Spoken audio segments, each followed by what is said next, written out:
So that was a big issue for a while, because at least, I mean, I'm respectful of the people who are working and trying to get everything out. But it's The other my house, 35 years ago, for I put it out, and you've seen our yard, so believe me, we're major contributors.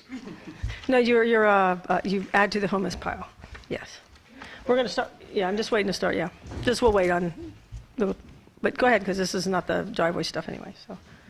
All right, so we'll start just now. And I might mention we're seeing it's working. See, you better be careful. You best be very careful there, sir. Does she have her AARP card?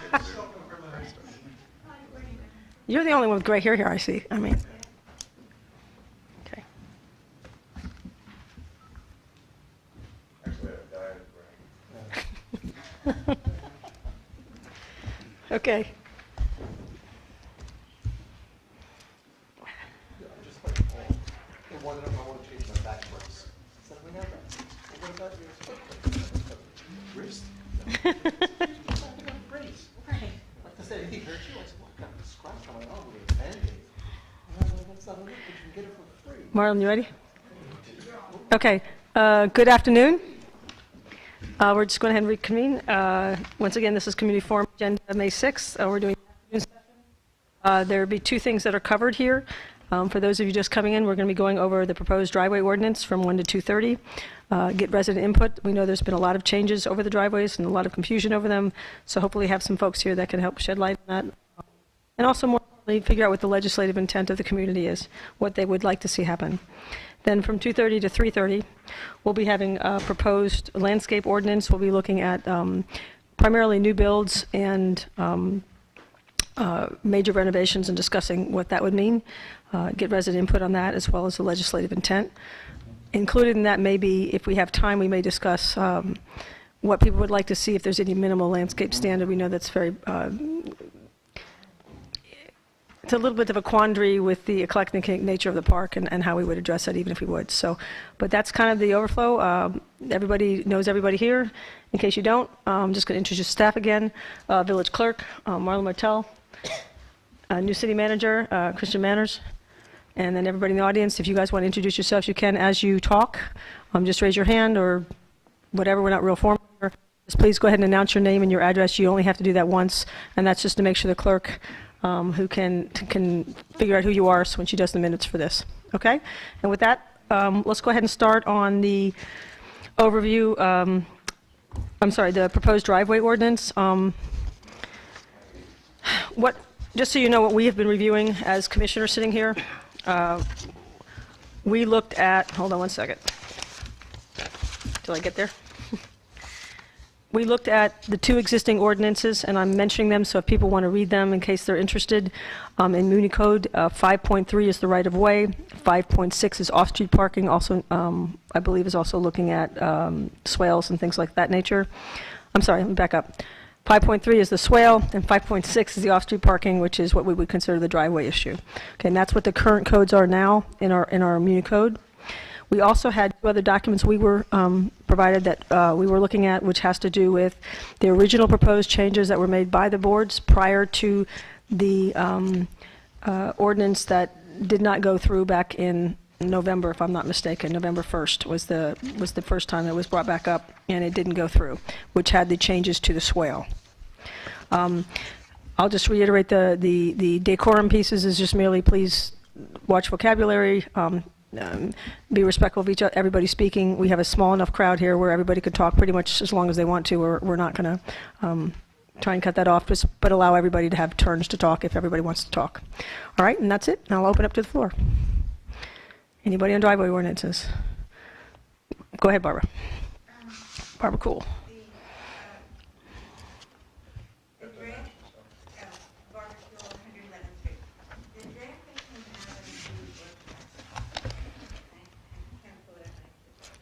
Here, you want a copy? I'm happy with that. I feel that it covered everything it allowed for development of the swale, the 40%, the way we've always had it. And Maybe some clarification of what Here it is. Let me just give this section. I have it in front of me. It's the April 2nd, 2015 proposed changes to Section 5.6 of the Land Development Code. It's a memorandum from John Hearn. It was part of the minutes of the meeting. For those of you who would like a copy, I can probably just give you mine, and I can get it back from you later if anybody wants to see it now. I'm happy to go ahead and pass that around. So that's the one that came out of the workshop. It went to the commission. I read it. I was happy with it. I think other people probably read it, were, happy with what it said. And the commission started changing it. And then it morphed into something that ended up not even allowing people to park on the grass on the swale. And, this has just been so long. I'm sick of it. We now have a new commission. The commissioners at Grant seem to, and a lot of the residents seem to be in favor of allowing the way we used to have it, being able to develop 40% of the swale with impervious material. And it's not, we've had it for years, and not everybody's swale is developed. A few houses that need it, do it. And the idea that everybody's going to go out and put concrete on their swale is just not going to happen. And if you wanted to start at a point, I would go back to that and start with that ordinance, the way they have the draft. Gary. Yeah, I think the point is we had a workshop on this with the residents. It was very well attended. We had P&P as well as code review. It was thoroughly discussed. And really, it was a certain commissioner who decided to tweak it behind the scenes, and this thing just went off into space. So it never represented what the community wanted. But a couple of footnotes on it nevertheless. 40% of the swale varies from property to property. For 75-foot lots, it doesn't quite give you 2 cars. Whereas we're in a quarter lot, and I figured we could do something like 80 feet. Okay, I mean, it probably would be more realistic to limit it to a number of spaces.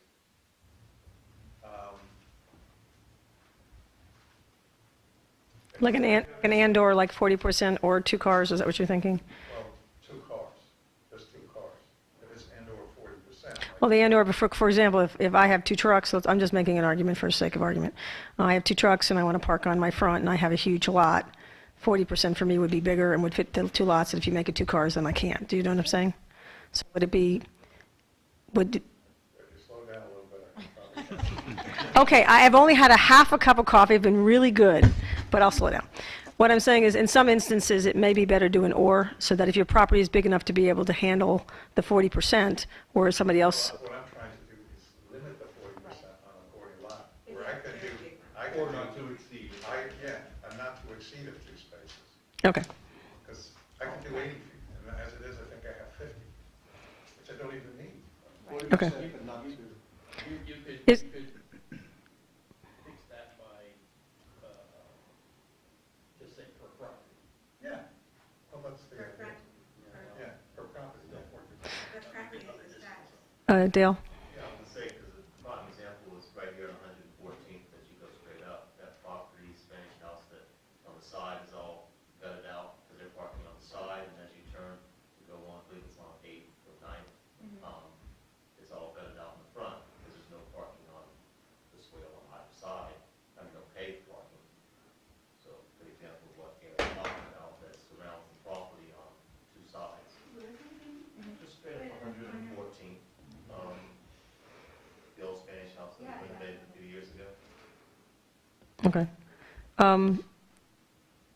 The issue of, I kind of want to go back just as a history for those who may, you all here pretty much know a lot of this because you've come, you've been part of it, but we are filming this and there are people who are going to watch this. So if we could just go a little bit back through the history of how this came about, what the motivation was, and then where we are today. And for those of you who have, I know Gary, you were part of that. Gage, I think you were part of that. Dan, Barbara, would you all like to address just the history of how it came about as well? I'm sorry, I didn't get everybody here. Clearly, I was not there enough. So if you guys could just generally go back and just talk about the history of how this came about and what the legislative original intent was, or what the issues were in the community with all the work. And just give a quick review. I'm going to Gage. Okay, I was just gonna say, I mean, definition of what a parking surface was. So we had, in our code, it stated that you had to have a certain amount of, you had to provide for parking on off-street parking, but there was no definition of what that parking was. So we had it, came to code review board, we worked on the language, then we had meetings with the Parks and Parkways, and we came to the language that, the code review board language went to the city, they tweaked it, and then the right-of-way part came back to the public. Right, that was separate. Yeah, they separated the two. They went ahead with the Drive- on-street parking. okay. And they tabled basically the right-of-way part of the language that we developed. After the public input? Yeah. Because there was no support on the swale? A lot of work. Was there no, the reason it was tabled was because? Because there was a lot of disagreement on the language that was proposed. Okay. I think the original intent was to make sure everybody had a driveway so they wouldn't park on their grass. No? Yeah, no, well, Oh, wait, yes or no? no, yes. That they wouldn't park on the grass. Okay, well, I'm sorry, one at a time, just one at a time. But the thing is, it said, in the code, it said you must provide a parking space on your property. And they didn't say what the parking space had to be. So it could be parking on your grass. Right, You can park on your trying to grass. get a- So we're trying to get people to park on a surface. Right, so you didn't have the problem with property maintenance. It was a surface that people could drive up to, continue from the edge of the street up to their house. Yes. Okay, now, Barbara, I'm sorry, go ahead. So, I believe, then the question of the median parking, not median, the swale parking came up. So there were two basic issues. Let's table the swale, and let's go with the driveways first, The driveways. because I think that's currently, and either Barbara? I'll do Barbara, The Cool.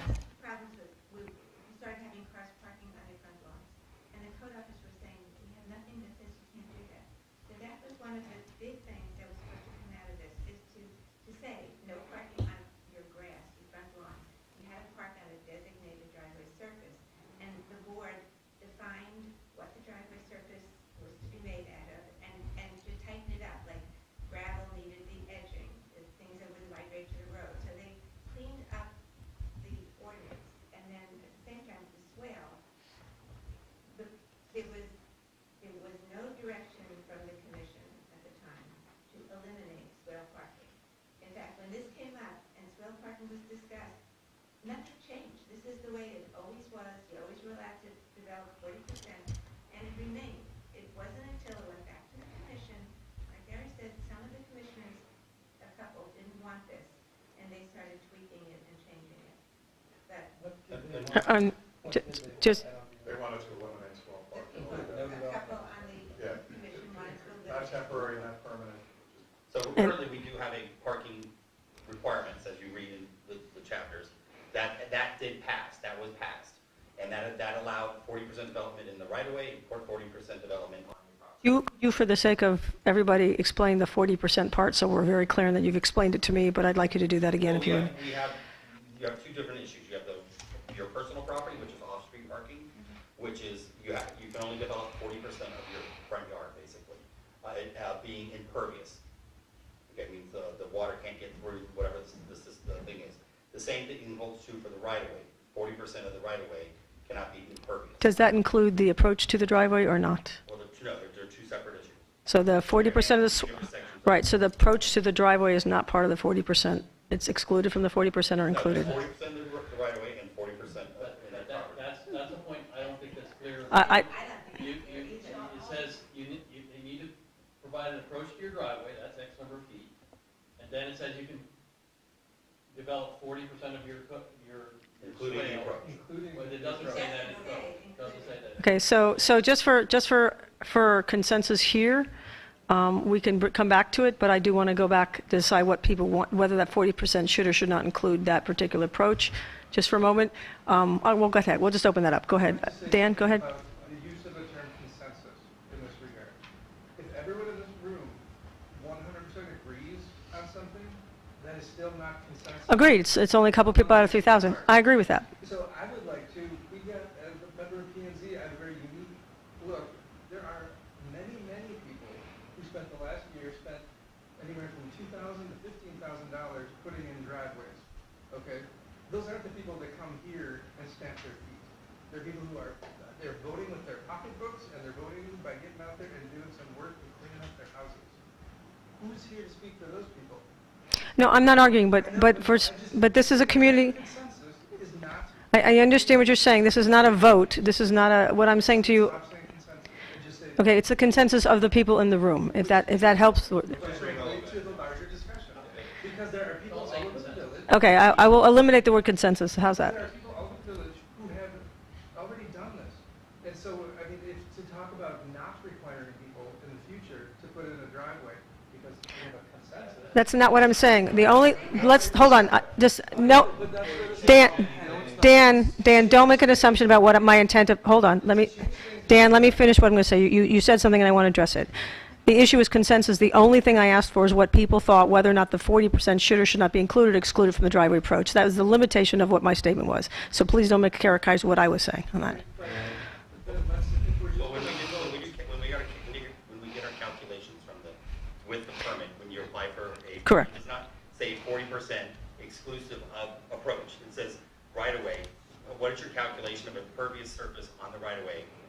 Total. So it's included in it. Included in it. Okay. It doesn't say approach plus 40%. I just wanted to know. So, because you guys do the calculations, I just want to be clear on what we're doing so that we're clear for everybody. Just trying to make sure we're all clear so everybody's on the same page and information. Barbara, and then. What if the surface is not impervious? Because it's gravel, then you can have as much as. No, gravel's impervious. Gravel is pervious. So, so that's kind of one of the things, the side effects of our new code that's not addressed is the fact that because gravel is now an approved surface in the right-of-way, that people can, and it's pervious, they can do the entire front yard. Yes, definitely. So that's one of the flags that came up that was being addressed by the code, the ordinance that was to be proposed last year. The driveway originally ordinance. And I think originally- sorry. Then I think the way of the solution was is to limit using the term driveway material, maximum 40%.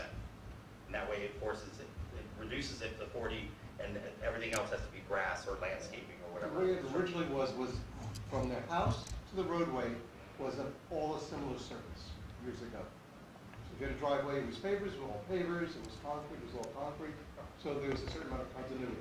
Maybe using a term like parking surface development. Okay? That covers. I think, because what term were you using? Approved parking. Yeah, I mean, then there's semantics about what's approved, what isn't. Judith, when he's done. Surface development.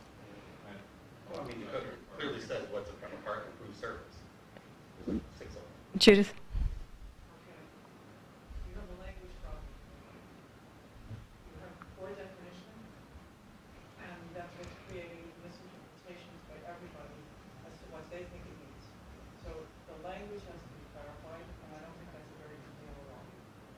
That's my opinion, and I think that whatever it is you do right, it needs to be written properly and clearly, and that will solve the problem as long as you come to a decision about what it is you want. Barbara? Now you can talk about this for 3 hours, or 4 hours, or 5 hours, and you're never going to keep going around and around. You know how the swale and the entrance to the driveway or whatever approach is Approach.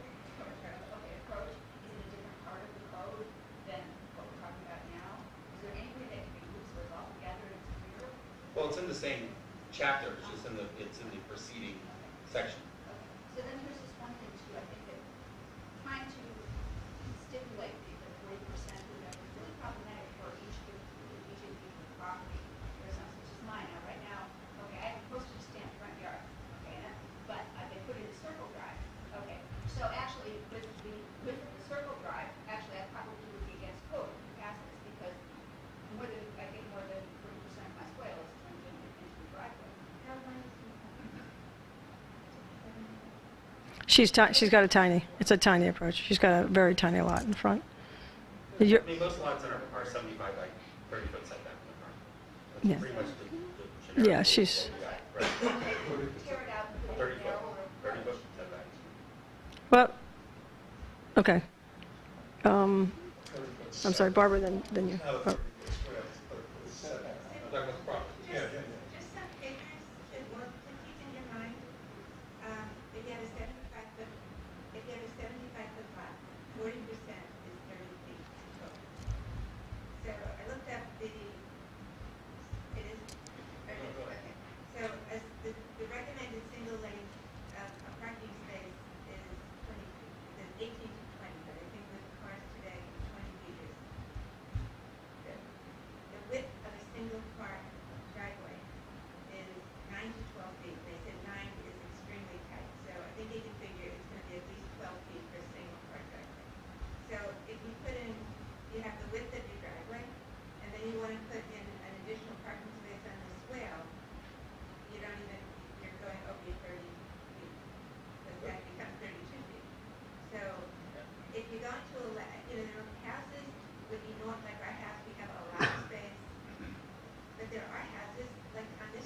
with a 20-foot space, you know, with a little piece of grass, which to me looks ridiculous. Why not just allow them to, if they want to put all gravel in the front, do that? I think it's, when you do like a 40%. The size of the lot. doesn't always work out for people. I think the whole idea of that 40% being non-permeable was the fact so the rainwater would drain into the ground. Yes. And so it was that's why the limitation was 40%. So I guess the converse, my thought was, if it's permeable, should it in fact be more?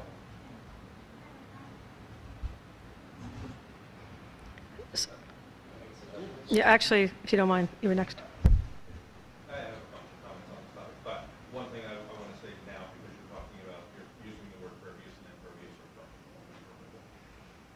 I think you need to not use those words at all and be more specific about materials, because the argument could be made, I want to line and do some research, about other materials are pervious, are permeable. Pavers are pervious. There are lots of pavers that are pervious. So if you use those words and leave it open like it is right now, that people could put an impervious surface over any amount of their front yard that they choose, which we're already seeing, yards that are completely gravel from lot line to lot line, someone could pave their yard right now and argue with you that is a pervious material. They can go to P&Z and say, this is pervious. Look at driveways with pavers versus driveways that are concrete and asphalt. Asphalt driveways, the water puddles, the water runs. We have one that we're getting out of there soon, I promise. And that is an impermeable surface. Pavers, the water goes down through pavers, between pavers, that is a permeable surface. No. Not considered.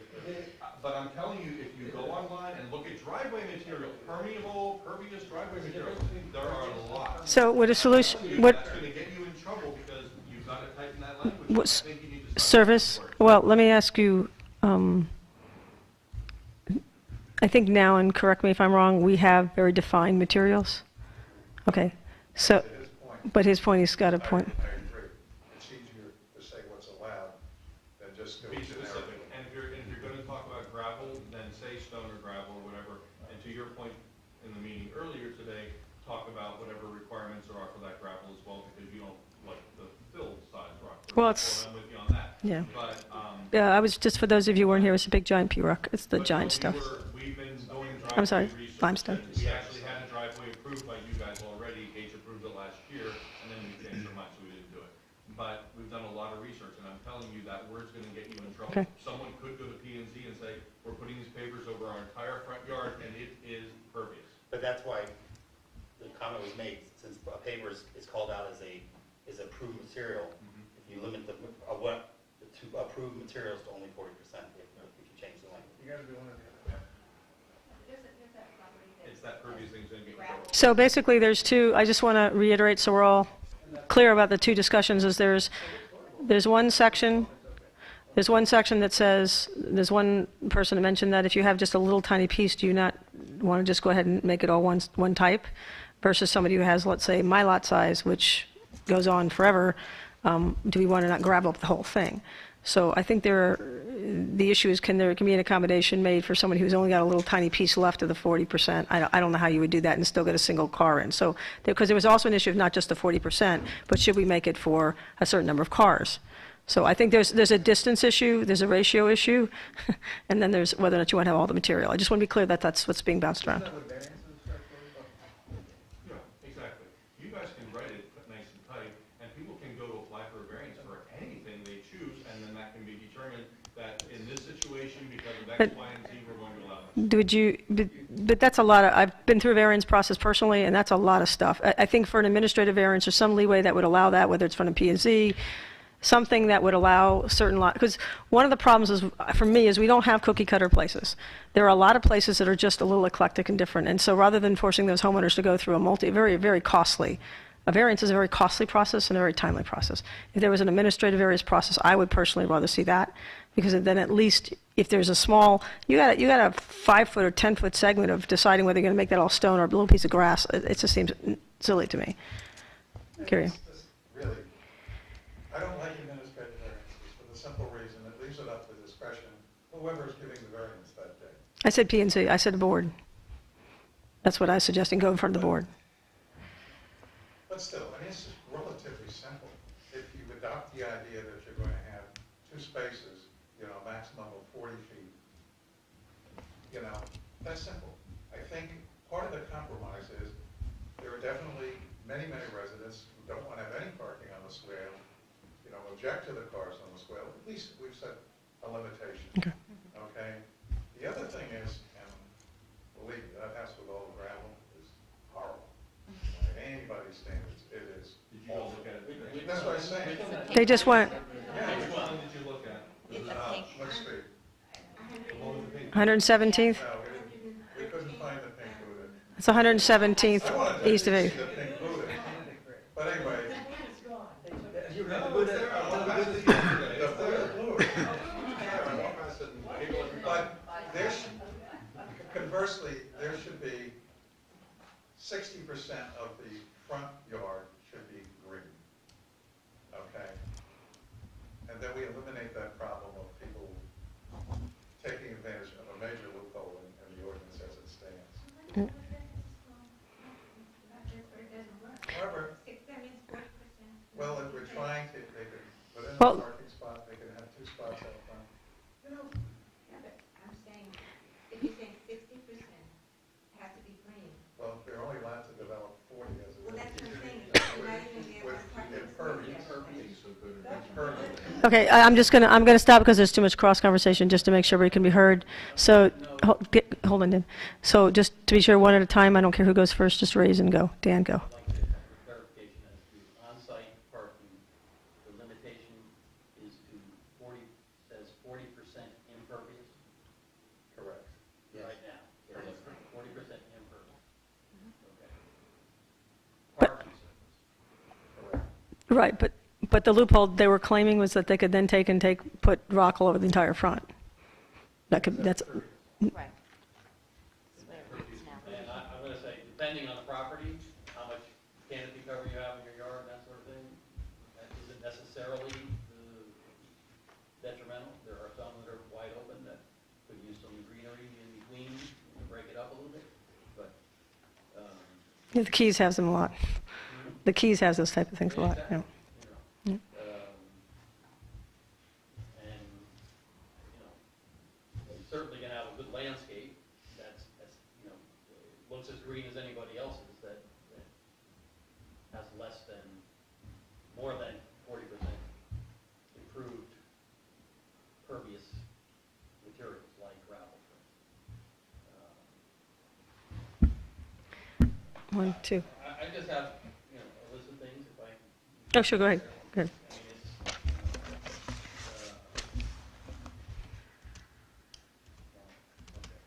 I mean, in our code, I think it should be made clear, because I don't believe it is, last time I read it, my recollection, as to whether garages are counted as a parking space. I mean, but that's not clear. I don't think it's written in our code.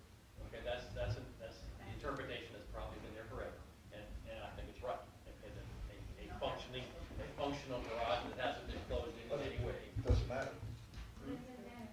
Only if it's new construction. Why would it matter otherwise? We're not required to have parking spaces. Because, A duplex is required to have a certain number of spaces.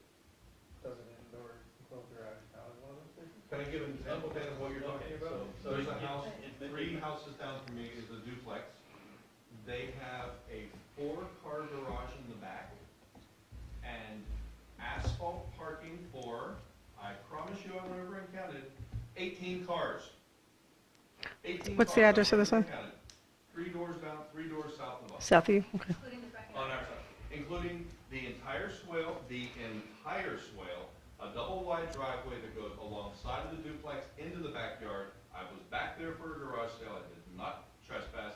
They concreted over the entire backyard and up to a 4-car garage. You can park 18 cars on that property, and it looks like I almost swore, Tracy. I was, did you notice I was looking up? In Hialeah, I'm Yeah. sorry, but it does. So I'd be curious to know if it's permitted. But, if you take that exact property, okay, and eliminate the driveway from the front of the house back, and all that parking back there, and then impose you know, you're gonna build that from scratch, okay, that building from you're gonna put 4 parking spaces in the front yard, okay? On private property, and you're supposed to put a visitor parking space somewhere, I'm not sure where, okay? So in fact, that particular property, developed as per our code, would virtually have no green in the front yard. Can I just speak? Sorry. Please go ahead. The code actually does not say that all the parking has to be in the front yard. It says on your property. Exactly. You can have a parking down the side of your house, in your backyard. Let's say. It does not say it has to be in the front yard. You're correct. Let's say that property happens to have more, but let's say you have One at a time, gentlemen. Gentlemen, one at a time, please. you have the required 10-foot setback, okay? And I'm not actually arguing against this section of the code as it exists and what it requires. It's just unfortunate what it results in, okay, for new development. But, you have 10-foot setback, you're gonna, tough to get a driveway inside. And frankly, because of the setback of the driveway surface, okay, I believe you have, it's 30 inches here, it's 5 foot in many other places.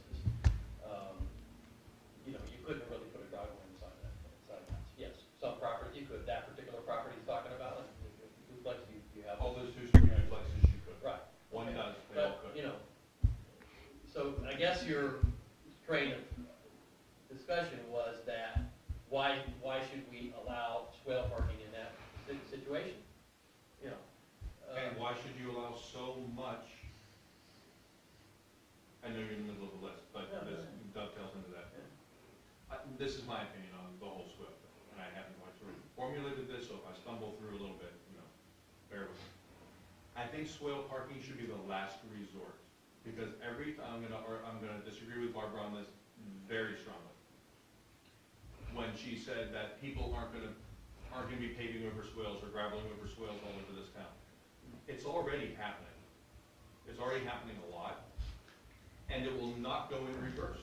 You're not seeing people take swale parking out, except for Maria and Roy, God bless, let's all give them a round of applause. They contributed the swale parking back to the city. It's the only one I'm aware of, and But we're about to do the they same. were not performing, so they had to come into compliance. Oh, When okay, so they weren't being good, they were. They were being, Okay. they were being forced to come Okay, within very 40%. good. So my point is that people aren't going back to putting the green swales back in. We're only ever gonna move in the wrong direction on this. And I think swale parking should be the last resort, and that the language of this ordinance somehow has to indicate that it's almost, you can only have developed, however you wanna word the impervious materials, I don't care, figure that out. But you should only be able to park on the swales the last resort, because a lot of properties. Are you referring for temporary or permanent parking? It's permanent parking. Any parking. Well, let me just, Parking. okay. Let me finish Go this ahead, thought. but you were in my list, so I don't want to. So it should be the last resort, and if you have ample room on your property, you should have to use your property for parking before you use what amounts Okay. to city property for parking. Just to play devil's advocate a little bit here, just because I can, that means if you have enough space to carry 6, 8 cars on your property, then you should do that. Well, hold on. Well, that's what I'm trying to get is there's a couple of properties here where you have larger families, larger homes, or you have smaller homes and still large families. There is an issue of, we built this house, this place has been built since 1950s, and even before then, 80 years old. So you have smaller houses, smaller lot sizes, small streets, and yet we have a lot of cars. So I know people say just move, but realistically, you have to encounter that even people coming over to visit have to have a place to park. So if you take away that swale parking, you take away visitor parking, you take away family issues on properties that don't have it. So I know you said last resort, but I wanted to share that with you. And this family that came in earlier had a similar issue where they have a lot of visitors coming over, and they have an issue of where to park their cars. So. I'm just saying, look, there's no perfect way for you guys to do this. There's gonna have to be variances involved, but I think the swales that you need to, look, you're the visionary leaders of this community. And I know you feel you have a responsibility to the people in this room, the loudmouths who show up, I'll call us all loudmouths, I included myself in there. So, and you have a responsibility to the people who live here now, but you have a responsibility to this community ongoing. And 20 years from now, when 50 more swales are developed, or when you allow way too much parking to happen, there's no going back on that. It's done. And we're gonna look like, we're gonna lose one of the very unique characteristics of this village that other communities do not have. These other communities, I'm talking, these other communities don't have that unique characteristic that you need to preserve.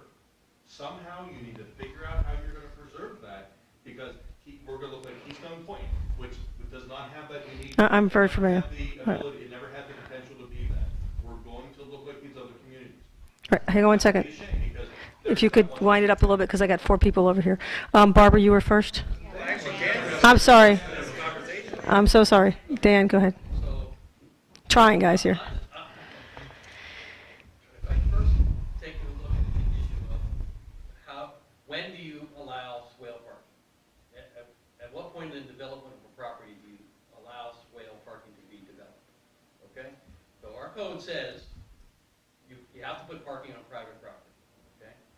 And bear with me through the whole story. So you build a house today, I say you gotta do it as per the code.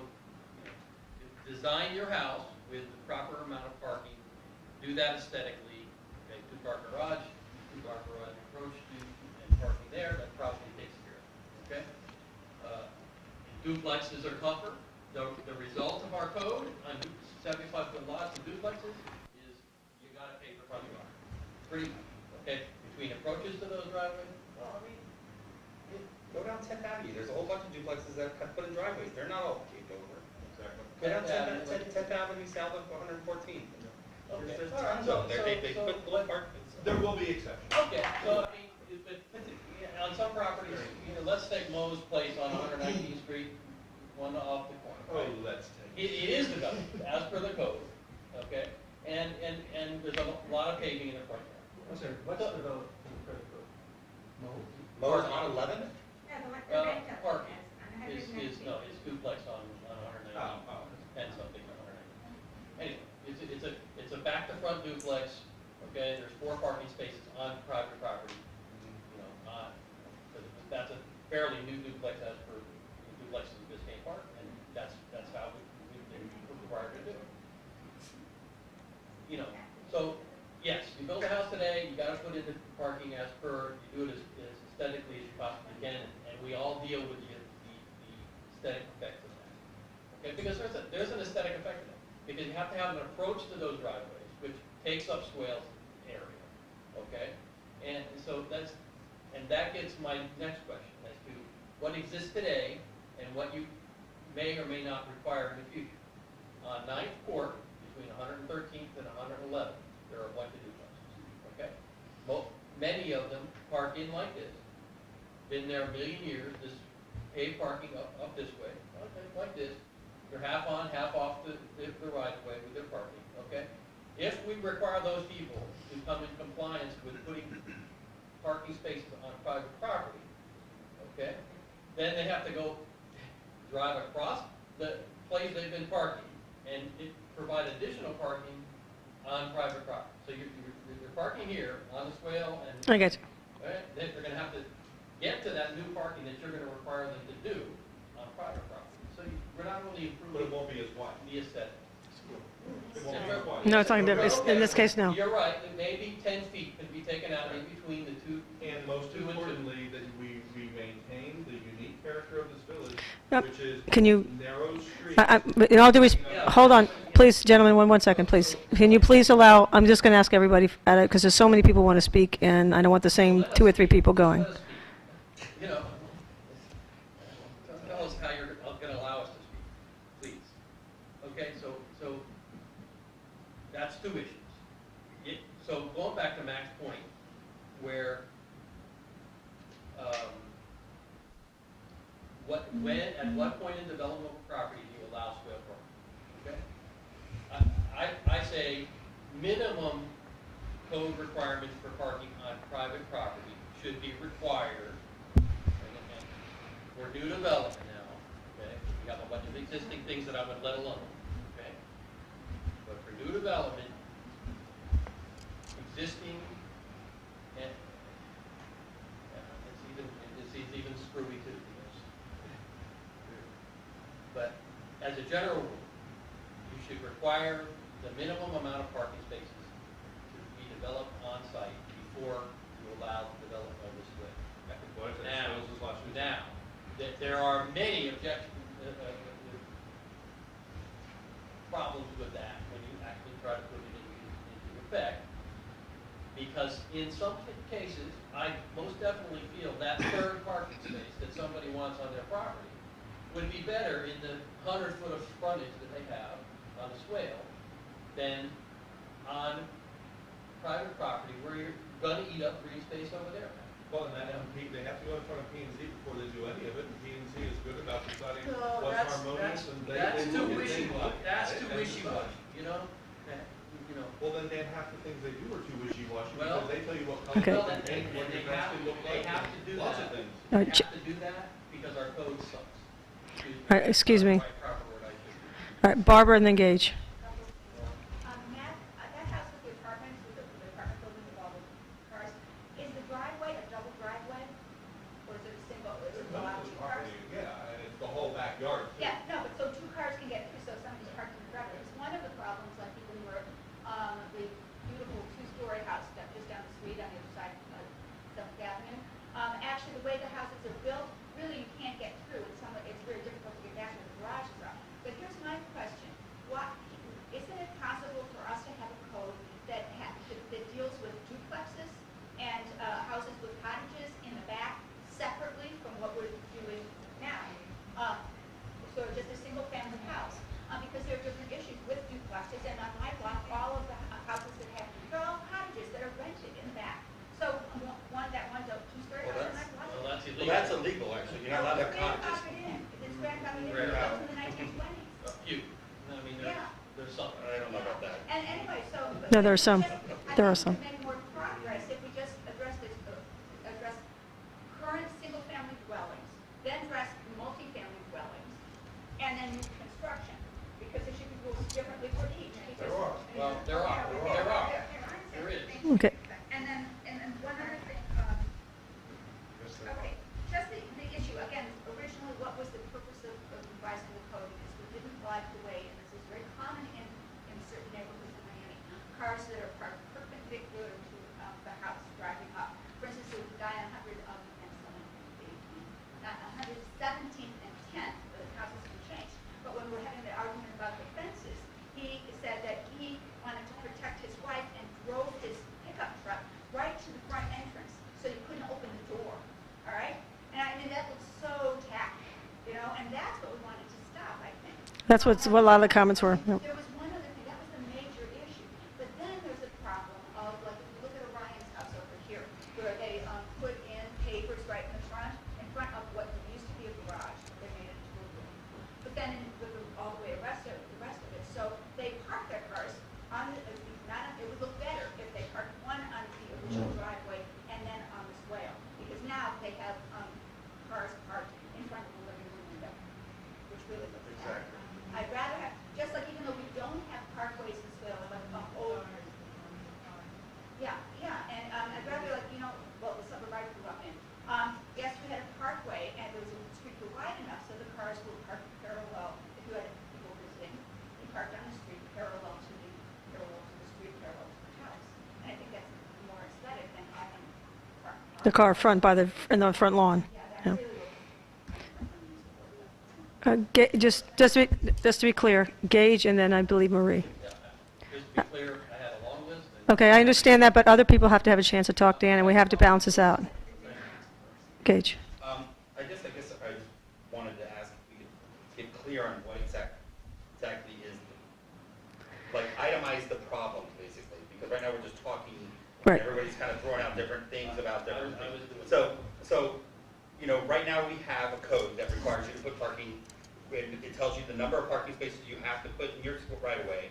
You're allowed to develop 40% of your swale, which means that could be an approach and one parking spot if you wanted to use it.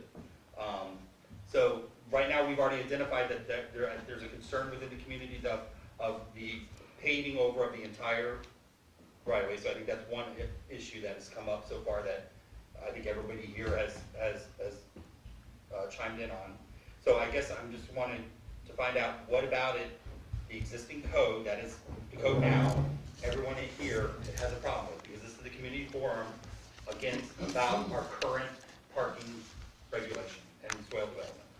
So, I just wanted to identify bullet points so that as you guys work on this, you say, okay, this is one thing that was identified, this is another thing that was identified, another thing that was identified. okay, so if I'm not mistaken, and please chime in, counterparts here, one issue was total number of spaces. Another issue was location of driveway, close proximity to the front door or under the living room windows. So some sort of distance between frontage. Methodology of parking has been mentioned, so whether you're parallel, perpendicular. So, I'm just saying this is some of the things that have been mentioned. I'm just doing what you asked to be done, which is mention some of the issues that were there. The other had to do with surfaces and concerns that you'd have a completely paved up front yard and lose green space. That's been talked about. Swale, both on the swale and or in the front of the house. Both have been talked about, but the overall. Right. And the other issue, did I miss anything? Help me The out. other issue was the 30 inches to the property line. Okay, from the side? Right. Okay. Anything else? I think there was one other thing mentioned on, give me a second. That was mentioned earlier, which had to do with sight lines for backing in and out. So that was another issue, sight lines and making sure there's clarity, whether you're parking on the swale or your approach for your side is not covered. Oh, one other issue I thought about was if you're going to be parking on a swale, there needs to be at least 30 inches from your tire to the roadway so people can walk by. Right, that's what, it's setback, what I'll call parking setback for lack of a better language. So- There's sightline issues. So, for example, if I have, and I was, Understand that, but you're saying 30 Yeah, inches what I'm on the saying cars. is, we've never discussed it before. Oh, I see. My thought was so people can walk down the street. Wait, 'cause some of those cars now are like, they're up on the road. Yeah, yeah. But if the house, if the block has a green on it, there's room on it. You're not gonna be able to So tell then you're people, eating oh, up if the you wanna be percentage safe, of your you've gotta be over on the other side. It's Okay. complicated. and then Marie and then Dan. Marie, you had something to say before? Myself? Yeah.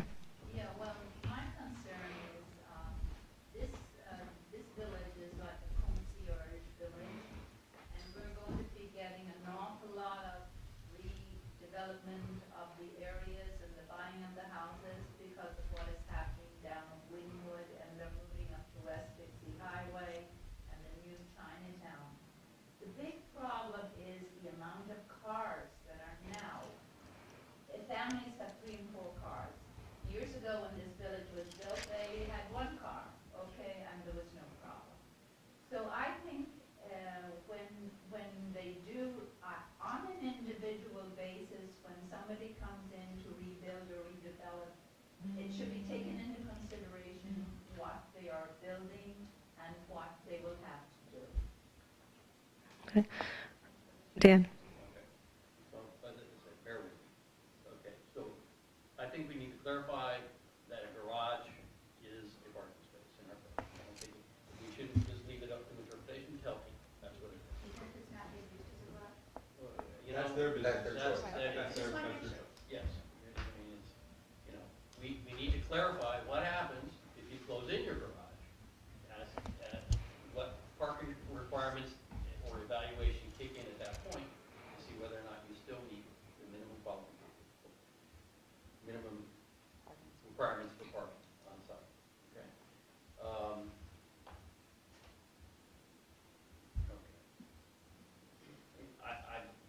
This is a basic comment. I believe that we should allow the improvement of parking spaces on the square. Yeah, we're talking about. Okay? Yes. 40%. Well, whatever we come up with, that is, the 40%, limitation to impervious surfaces hasn't been there forever, okay? It's been there quite a while, but not forever, okay? And, there's this argument that we need it for drainage and what have you. Maybe, okay? It's not a bad thing, to have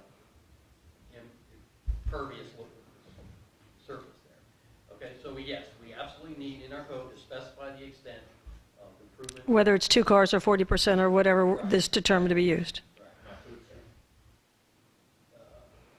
Yeah, and deal with corner properties, okay? either, you know, let them have more parking than, you know, than most people because they do deal with the double setbacks and that sort of thing on corner properties, or don't, okay? I believe you shall let people improve the surface of existing swale parking. This is a retrofit item, okay?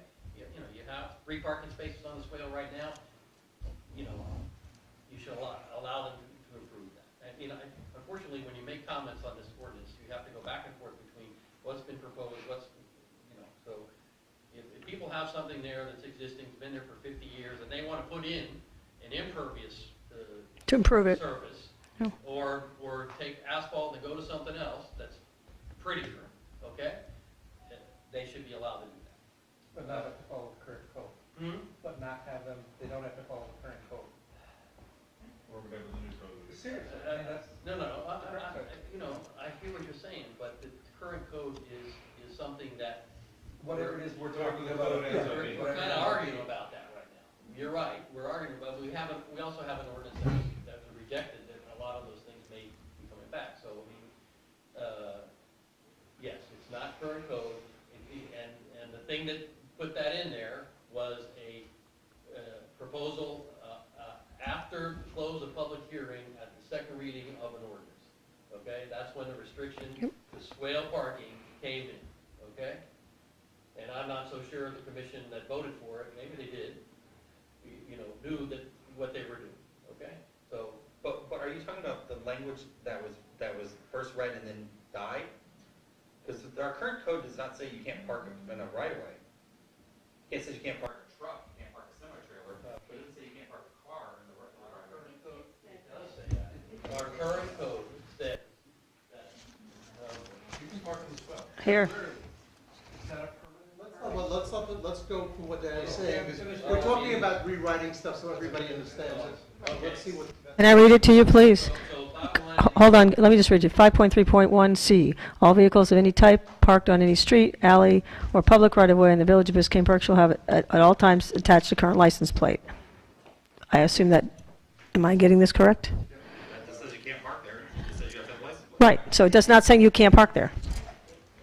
You gotta put away what was, Back the in- code from last year. Back in the code, when we're talking about a code that was changed about a year ago, when we started, Yep, there was a restriction to parking on the swale. okay, but 5.4, I believe, section 5.4, okay? we don't have 5.4, you want to pull 5.4? It said you could not park on the swale. After such and such, you could not park on the swale. I think that was part of the new proposed, I don't think it's current, but Vice Mayor is pulling it up now. Jenny's pulling it up now. What's 5.4? Because I have 5.3 and I have 5.6. Is street standards.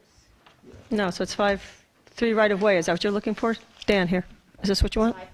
You want this, Dan? You go.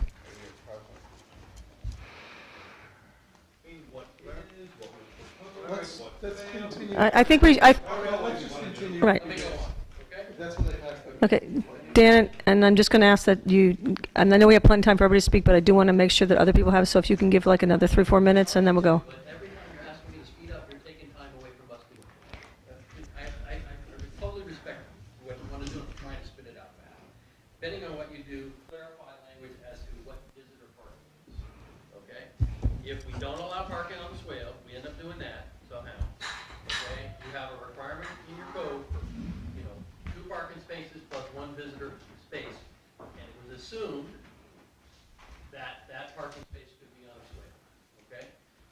But if you disallow parking on the swale by some process, then you need to say where that, I guess it's gotta go on, it's really 3 parking spaces on private property instead of 2 plus 1 somewhere, okay? Mhm. Okay. Yeah. You know, many places would not allow you to park on the driveway approach, but we do, there's no restriction against it, so I guess you can. Okay, you know, for instance, if you have a sidewalk in your particular house in Biscayne Park, or someday there's, you know, we're developing a community years from now, we decide we're gonna put sidewalks everywhere, there really isn't enough head-in space to have a car in a parking. You're basically, if you're parking on a square, on the approach to a driveway, you're basically blocking the approach to that driveway. And it's, an issue that's not. I- Just saying, if you're parking in the approach to the driveway, a portion of your car is actually on the swale. But there isn't a sidewalk. So you're- I think part- You're actually parking it on the swale. Because what happens is people, then, what has to do with sidewalks? You're developing a code for the next 1,000 years, okay? Someday, this community might want to put, So in 250 years, when we get to that point, Okay. we'll address it. Okay, so I'll let Dan finish up. We'll come back to you, Dan, I promise. I just want to make sure I've got, everybody has things to say. Is there anybody else who wants to comment while Dan's looking? Yeah, Gary, go ahead. And then Gage. Well, the garage thing is not relevant unless it's new construction, because you're not required to have a number of parking spaces, only are required to accommodate the cars you have. So that's a moot point. Okay. Um, I thought there was a calculation for how many cars you had to accommodate. But New construction. For a duplex, there is a number of vehicles that you must account for. New construction, I believe. Okay. Here, gentlemen. Yeah, it's only new construction. Daniel. I don't think it's This- any different, Dan. it's a code. For single-family home or duplex. Reggie was under the impression that duplexes were different. And- It's not right. No, they're not. Well, something that Dan brought up earlier, Yeah, I know, Dan, that's the thing, but it says if you have a duplex, new construction, you put this many parking spaces, if you have a single family home with this much. Doesn't say that at all times you have to maintain that parking in either one of those, tell you the truth. It's not just new construction, because 5.6.3 says number of parking spaces required. It's not just new construction. yes, as you continue on. As I continue, oh, did I mess it up? Yes, it's clarified later. Okay. Sorry, okay. And it says 5.6? anything that exists now can remain. Oh, it's on the end. And Yep. now to the master plan. Okay, They can't force you to put, if you have a three-family, three-bedroom house. all right. Tell you now you have to get 2 more parking spaces. I started already. Now, only for new, if you're building a new duplex. Only a new duplex. That's not necessarily a good thing. You put it in for Well, new construction. The past year that I've been on P and Z, we've been enforcing completely I right. totally. You have. Yep. Probably. There's a lot of things you do on P and Z out of necessity. I didn't I know don't know you what were. you're doing. Stop it at me. I mean, seriously, come on. The code officer was giving us the wrong information on several things. And unfortunately, I'll say for the sake of, go ahead, for the sake of the camera, could we reiterate what the issue is that we're clarifying, that we're going to make sure we're doing correctly, please, once again? What is it that we were doing incorrectly, we're going to correct, please? I just want to make sure everybody can hear. They were requiring duplexes to put in X number of spaces based on what, I don't know, because if it's existing, there is no requirement. It's only if it's new construction. Doesn't say I think if they have an existing driveway, they can keep those spaces, they don't have to expand the driveway. But a Hold on, please let the commission, new driveway construction, so a house that has no driveway and they put in a driveway, it kind of reads that they have to meet these minimum. That's the minimum parking requirement. of that. The only requirement you have is to accommodate the cars, be it in the square or in the driveway. I'm going to read this 5.6.6, existing, let me read it to you guys. 5.6.6, existing non-conforming minimum off-street parking requirements. Go ahead, I'll let you read it. Go for it. 5.6.6, existing non-conforming minimum off-street parking requirements. The number of off-street parking spaces existing on a property at the time of the adoption of this code, although such number does not conform to the minimum off-street parking requirements hereof, may be lawfully continued. However, all vehicles must be parked on an approved parking surface consistent with section 5.6.1. So that says existing. Correct. So if they have none, there's nothing existing. Correct. So this is only referring to, like, if you have one parking spot and you need to have two, Exactly, you can keep the one. Okay. Correct. But that doesn't say new construction. Right. It's new The But- number of spaces you're required to have for a house by the chart would apply to new construction. No. New construction, Yes, yes. By So the, what Jimmy is saying by the is- fact, 5.6.1A1. okay. 5.6.1, are you saying? A1. A1. Okay, non-conforming residential properties that do not have an approved parking surface, including an approved approach, shall have 1 year from the date of enactment of this ordinance to have the compliant parking surface permitted and installed. Doesn't say new construction. But that says if you don't have any driveway. Right, the clarification is that if you don't have anything, you had to have a parking surface put in. If you have an existing parking surface, let's say it's 1 parking space and you have a 3-bedroom house, you can maintain that parking surface that has the 1 parking space. You don't have to put in the requirement that's detailed in the charts. Unless it is a complete new construction, then you would have to follow the chart. Or you're redoing your driveway, then you have to step up and meet the, No, No. No, I think it's that's just- what it says. But what it No. says is, I believe. No, you can all make- you cars can- parked you can on that maintain. property have to be on approved surface. So if you have 1 space, but you need 3, you're gonna have to put in 2 additional ones. Right. Yeah, Can you read number 2? Right. Right, yeah. That would be correct. 5.6.1A2, existing non-conforming parking surfaces permitted by the village may remain unless a substantial portion, 50% or greater, requires repair and in addition to the parking surface Or in occurs. addition to the parking surface. So Or, if you try to repair it, or you need to bring it up to the current code. But that doesn't, I'm not sure it says what's being meant, what's meant. I think part of this, which is interesting to me, is to see how we have several people who have been doing this for a long time are finding it difficult to interpret the code. And I think this kind of lies to the idea that the code perhaps needs to be written in a way that is comprehensible to one and all and not have to be interpreted. And I think, to me, that is part of the biggest issue with this right now, is what, moving forward, I would like to see it written in a way that everybody can understand it and it's very clear. I won't use that word anymore, sorry. I mean, I agree, because if we're saying it's for new construction, why couldn't we have just written it in there? Having it say. Read down. Right. Just start with the broad scope and you Should, define it it should have been. as you. but- Right. I think we could do probably better job. Right, that's what I mean. Rather than allowing us to each interpret, does this mean this? Once we read through it, why can't we just use the plain English? And I did read this twice, and I'm telling you, I thought I understood it, and then I read it again, and I thought I did. Yeah, it's not clear.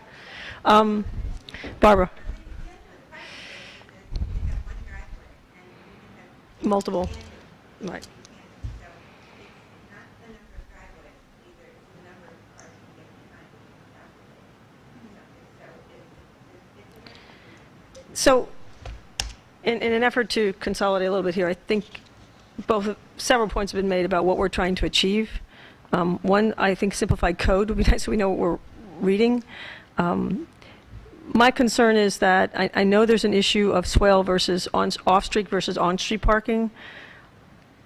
Is there any feeling that we should make this a P&Z application so that it can be decided? Because part of the problem here is as we go, I'm just saying, as we go back and forth, we can have a tier that says we want it all off-street parking. But then you have the issue of, to me, it's a green space issue. Either way, you're going to lose green space, whether it's on the swale or it's by your house. Whether you want the parking space in front of how far you want it in front of your front door, because a couple of these people made driveways that literally go straight up. So I don't know. I'm struggling with how we can write a code unless we make certain setbacks from the house, so the parking spots are pulled straight up to the front door. It's kind of, it's a peculiar situation because you basically are saying in this code, in lots of places, that private residents, home property owners are allowed to develop city property. So that's the strange thing, is that you're writing a code that is saying you're going to put parking on your property and you can also include some of it on city property. That's the strangeness. But you also have to maintain it, too. We're also responsible for that. Gary? But you're losing city property, and the city property is green. So you're saying, okay, the trade-off is, should we put it on the private property or allow more of it to be on the public property? And I say this is the homeowner deciding how much parking they're gonna put in up to whatever limits it says. It should all be on private property, except as a last resort. Because people have backyards, many of them get the backyard, and they say, I need more parking than this. There are a lot of people who could put a driveway down the side of their house, into their backyard. You need more parking, then use your land to do it, not the city's land to do it. And it's the city's land that impacts all of us. Because we're the ones that walk down the street and drive down the street. And I don't want to live in a community, it looks like Keystone Point in North Miami, where the streets are lined with cars. Whether you're Barbara, you think people are going to do it or not, it's happening every month. Go to P&Z and see how many of them are getting approved, because they have to approve them. And the simple fact is. Hold on, just time out for a minute, the only person who hasn't spoke, Mike, go. Say your name, please, and address. Mike Brennan, 11804 Northeast 8th Avenue. Something nobody's brought up here yet, but it is on the books somewhere, because I had to abide by it when I put my driveway in. Anytime you develop that swale, you have to build it to an elevation lower than the edge of pavement. Now, you're asking somebody to put a driveway up, I want to do this, well, you have to tell them ahead of time, that's going to be a puddle. Because we're going to enforce that you keep that lower than the edge of pavement by a substantial amount to effectively drain the roadway. It's going to be a puddle. Do you want a puddle for a driveway? It I don't can think anybody drain does. to the side, your It property. becomes a side. Pardon me? The center of the road has to be higher than, it has to No, also. the crown of the road has nothing to do No, with so it. your driveway can drain back onto your property. Only onto your Only, property. that's the way it's been, that's the way it's That's the way it should be. And because you you're cannot, supposed to keep and the you street cannot, now, if you're gonna take away your grass, which they allow the grass to grow a little above as your roadway. Right. It's not really good, but it's never, now you're gonna build a structure, gravel, whatever. It has to be a puddle. Like my circle driveway goes actually below grade and then comes up in the circle portion. Where it leaves the edge of pavement, it actually flows down, and the whole thing is tilted back toward the house in every area. You could drop a glass of water anywhere on that driveway, it effectively goes back toward my property. Was it the village that required you to do that? Was that the way your architect wrote it up, or? I was the architect, but what Saul had told me was you have to effectively, and I'm gonna come out here with a gallon of water, and he did. And it just. I think it's part of the stuff I'm doing. Yeah. But you cannot trap Yeah. water on the roadway, so now. Tell South Florida Billy go. It is, can't trap, yep. Like, anyway, I'll finish this up real quick, but if you tell somebody like, oh, you wanna do a little paver thing here or whatever, I don't wanna build a puddle. It's just, you have to build a puddle, that's what it is. Or you have to build a big field, I would say dig down a foot and put 57 stone in, foot deep. And that'll take a little, but that fills up eventually too. And then, the bad rain is gonna be a problem. Because we should not be allowing anybody to build above the edge of pavement.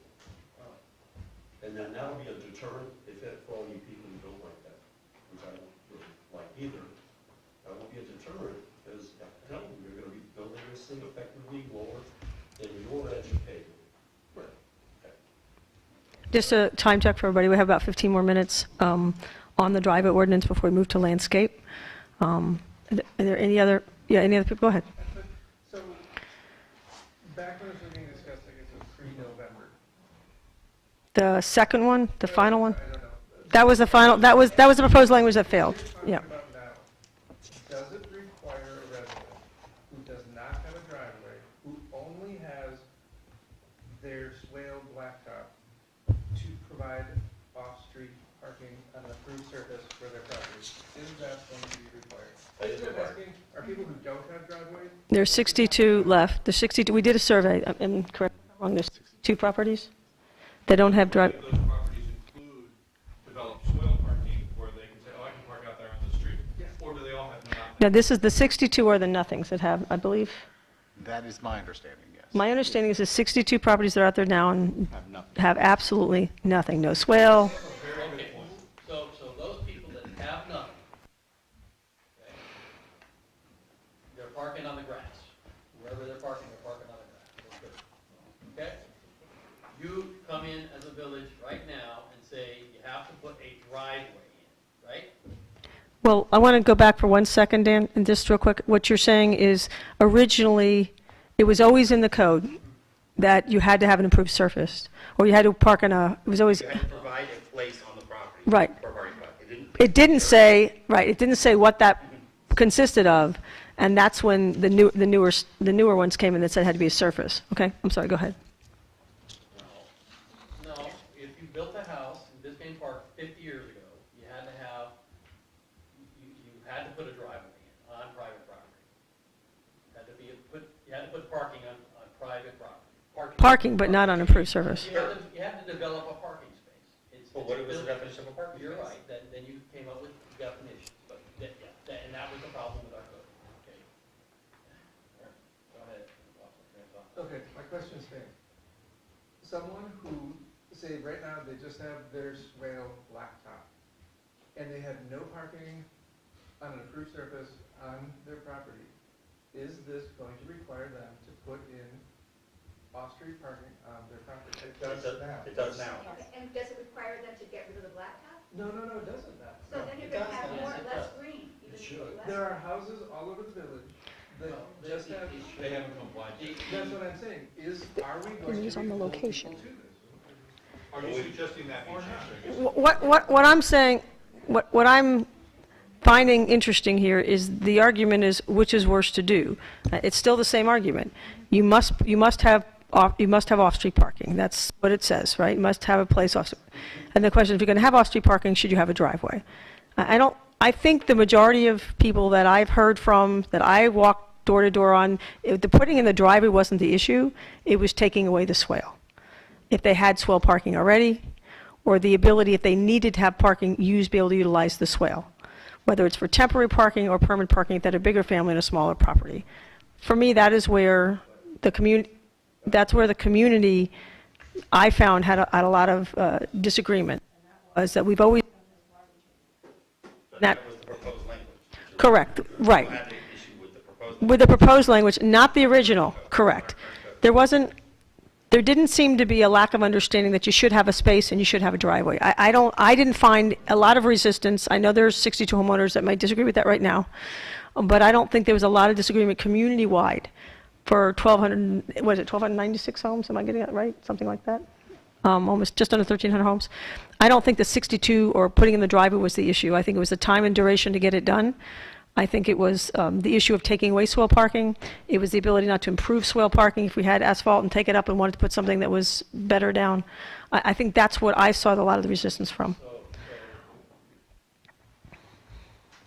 The ordinance that failed in November, okay, was intended to address a couple of things. When you could not, because of the septic tank, for instance, put your driveway on private property, your parking spaces on private property.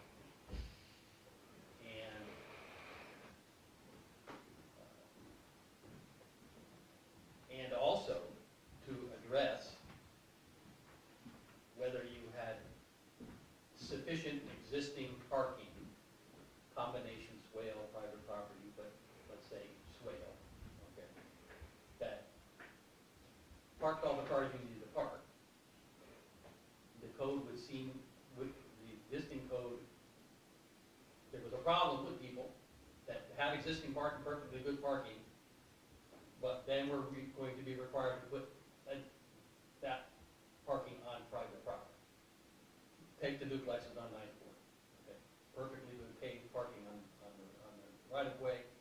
You know, I believe that the ordinance as it exists requires development of that, or that's where we, right? Requires development, regardless of the fact that you had this paved space out here. You were going to be required. So the one in November, okay, was intended to address existing situations that met the need for not parking on grass. I think part of it also meant was, it was to address the parking where people had existing parking surfaces on their property, but no approach across the swale. Okay. So they constantly drove across the swale, and it was constantly dirt. That was clean up. That was good, so they needed to do, so that was one of the issues, was put a approach into your parking area, surface, or whatever you want to call it. That was one of the big things, and as far as I can tell, I'm not sure how many that was. We had 40 of them that had nothing. They had no parking in the swale, no parking on their property, from what it says. No idea how that was, how that wasn't. We also have some that had 68 had existing parking on the swale. Is that the same number? No driveway. No, they have 68 people, We 68 resurveyed that. homes parked on the swale. Let me just say that, Uh, unfortunately, that data was, we had surveys since then, and so the number, if I'm not mistaken, I want to just be accurate, the number is 62. What is that number? What is it? 62? No parking, no driveway, nothing. No improved parking No anywhere improved on the parking. swale? No, no, it's grass or dirt. They're parking wherever there's no surface. Current code would require those people to do what? Put in a driveway. Okay. They're waiting. We gave an extension till September because we wanted to make sure that whatever we required of them, we weren't going to do one thing and then do another. So those who wanted to move forward could, and those who wanted to waited. Current code doesn't allow for any variance. Is that You correct? get a variance for anything, you ask for it, right? There's not an administrative variance process. Is that what you're asking? Well, there's no language to permit that, okay? What do you mean, for the variance? Gary, you've been trying, and Barbara's been trying. We're trying to, we don't have all the information. We should have a workshop. I mean, this is not. What this is? What do we get? Where's it go from here? What happens next? The last thing this town needs is another workshop or another group of the same 15 people showing up to give them No, opinion. no. We had a workshop. Okay, please, Mac, please. But please do it in a calm way. Please do it in a calm way, Mac. Thank you. But where does it go from here? What happens now? You have a trying to random, get worded so random comment. everybody knows the same thing, uses the same term. I think this, Does it go back to code Just- review? Does the commission decide they're going to design an ordinance? we can't, right now, workshop, we can't sit here and build a consensus and decide what we're going to do. I just want to be, and I hate to use the same word again for you, but we can't, as a commission, this is a workshop, so we can't sit here and decide what each other's going to do. That has to be done back at the dais, correct? Correct? You want to just go ahead and comment on that? This meeting is a workshop, so at no time can there be any polling or any actual direction taken. So the purpose was to go ahead and see what were some of the things that could be changed, and then it would go back to the commission, and then they would discuss it on the dais, and they would make a decision at that time, possibly to direct the city attorney to go ahead and put some So, wording together. But many So- people showed up for the commission meetings to please stop. I'm asking, because we have 10 minutes left, and this is a really big key issue, and I want to make sure before we close out on this issue that we've covered what residents that have come today, what doesn't represent everybody, would like to see. Gage and then Barbara. Well, I'd just like to say, I mean, this, to me, this was a workshop on driveways. You know, if you had a grievance with the code that is currently written, this is the forum to do so. So the fact that there's 62 homes that we're all sitting here wringing our hands on, where are the people that represent the 62 homes? And can they speak up? Because I'm just saying, we're wringing our hands on. Is there anybody in the audience who this impacts directly? There's such an issue with. Is there anybody? Yeah, anybody in the diocese directs me? There is this gentleman here, because he was coming in for a driveway. I thought so. I wanted to make sure he was willing to speak. Unfortunately, he doesn't speak English. Does he speak Spanish? Yes, he does. Okay. I'm trying to think of anybody who's better Spanish than I do. Yes, go ahead. Thank you. Si usted quiere, por favor, ellos les van a escuchar lo que usted tiene que decir en referente de su driveway y yo le voy a interpretar. Recuerda que hace 6 meses que estoy esperando que me den la autorización para ir a Huay. Siempre hay algo distinto. Ha venido el conductor a ver aquí a la ciudad y no se ponen de acuerdo. Entonces hace 6 meses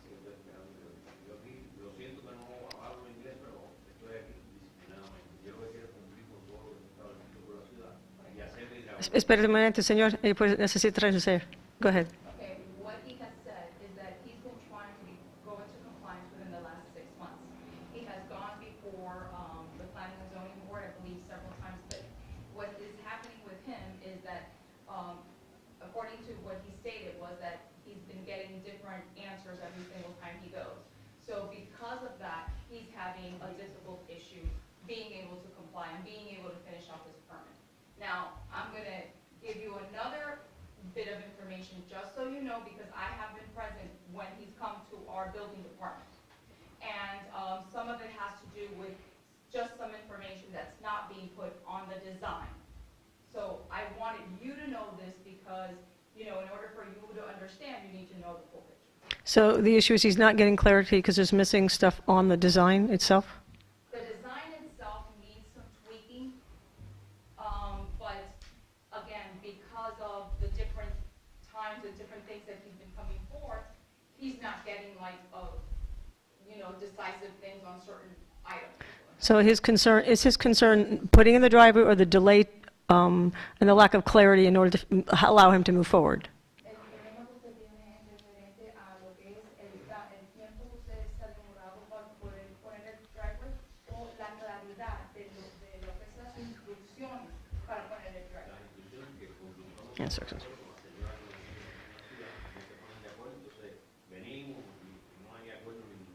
His issue is with his contractor that's having difficulty dealing with our building department, trying to, his contractor to understand what we're requiring, and that's where the Okay. the difference is at. Since he's been so kind to sit and listen, or try and listen to everything that we're saying, is it possible we can arrange a meeting to help him resolve this, and tell him we will make sure we do that so that he can move forward with his driveway?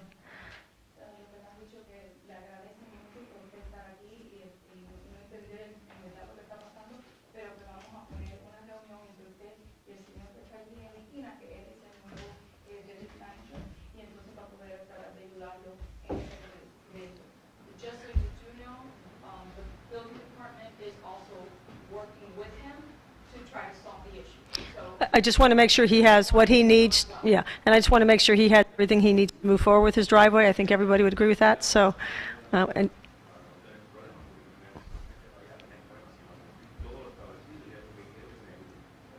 all he said now was that he really just wants to comply with the city. That's all he wants to do. He doesn't want any issues. He just really wants to.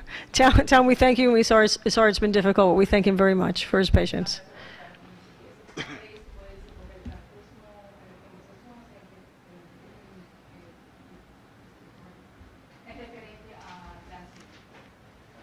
Thank you so much. Gracias, señor. Yes, we will, as soon as we're finished. Give us another, we only got 2 minutes on this left, so we'll wrap it up. All right, 1, 2, 3. So just an example there would be. 4. and You guys can research if you like. We've had since the ordinance passed, we've had tons and tons of people coming in complying with the rules. You were telling me that, yeah. Driveways. So it's not something that is a lot of people are having problems with people are actually putting in beautiful driveways. If you drive around the park, there's great driveways as a result of this ordinance. So there are people that, like him, want to comply and put in driveways. And I'm, as I told you, my walking around, I had the same experience. Go ahead. 2, I'm sorry, then 3, then 4, and then 5. Go ahead. And then we have, guys, we're going to have to move on to the other section. People who don't have driveways, don't have swales, then we private driveway. And if there are a couple of houses, which I'm sure there are in this village, that have unusual circumstances, then give them the opportunity of an administrative variance and be done with it. And they have to make an improved parking surface on their swale or someplace, but it could be that, and I also still want you to consider the 40% and what the dimensions actually come out to.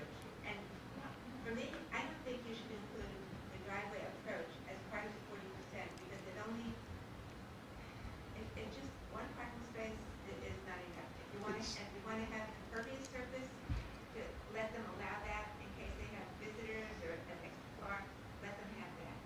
And if a double wide driveway though, then they get that much more area, so you need to. Say that again, Gary. The double wide driveway gives him Too much, because I get, because, yeah, then you get double lane, okay. So if you had a triple lane, then you get another 40% on top of that. And on a typical 75-foot lot, which most of the lots are, you're gonna have nothing left. Yeah, but the bigger lots than that, they're not all 75. That's why I think it needs to be not to exceed. I could do Mine's 80. a bullet point. Okay. Oh, I'm sorry. No, no, you, I'm sorry. 1, 2, you are the next, go ahead. Okay, mine's a quick bullet point. And these are all aesthetic, and this is my opinions, okay? I think asphalt should not be an approved surface any longer. I prefer concrete or as well, but I think asphalt should not be an approved driveway surface anymore. It's horrible, horrible looking, particularly when it's on the swales. Because it looks like the street's wider. I think it's a safety issue as well. When people we've seen a lot of this walking around, people coming into compliance, and they have, as an example, the ribbon, is that what they're called? Ribbon drivers. Their version of coming into compliance is putting gravel between them. Maybe they do the edge and everything, but you end up with multiple driveway materials, and that again looks horrible. They have the ribbons there, and now they have gravel around them. If you're gonna have to fix your driveway, you need to take out the old one and put in a new driveway. Thank you for coming, Gage. The last thing is, we talked about it earlier, it should be part of what these guys do, the landscaping has to be complete. Part of, put aside, yeah. Okay? And I disagree with Dan. I think you should have to retrofit your swales when you're gonna redevelop your swale. It needs to come into compliance with whatever you guys decide swales are, and, Thank you very much. Go ahead, and then, I'm sorry, no, let me do this again. Sorry, 1, 2, and 3, go. Dale. I'm trying since I try to remember everything. Go ahead, I'm like a game show host. Where are we really on the existing homes, such as the one on Griffin and 115, that has plenty of area for parking, and been there 3 or 4 years now, and still does not have a driveway? I will tell. Why are they extended when there was it's on the books? There was, Those type of properties. the issue was because we were not, as a commission, previous commission, and then which rolled into this commission, our very first commission meeting, there was a lot of consensus among the commissioners who voted to allow this to go through September till we could finally clarify it so that everything's put together. It wasn't just the driveway. We're talking on driveways today, but then there's a driveway, then there's a landscaping, then there was irrigation and a landscape. There were so many moving parts that we needed time to take the Franken-code, for lack of a better phrase, and try and find a way, all the parts that were going to be affected, and try and do it at once. So the answer to the question is they have until September, and we have until September to get it together enough to move this forward. I don't think anybody's in disagreement over, and we'll find out, and I can't, as you said, we can't poll, but I think there seems to be a lot of support for the driveway component. I'm sorry, 1, 2, who was next? 3, and then 4, and then 5. Go. I did that correctly. Barbara.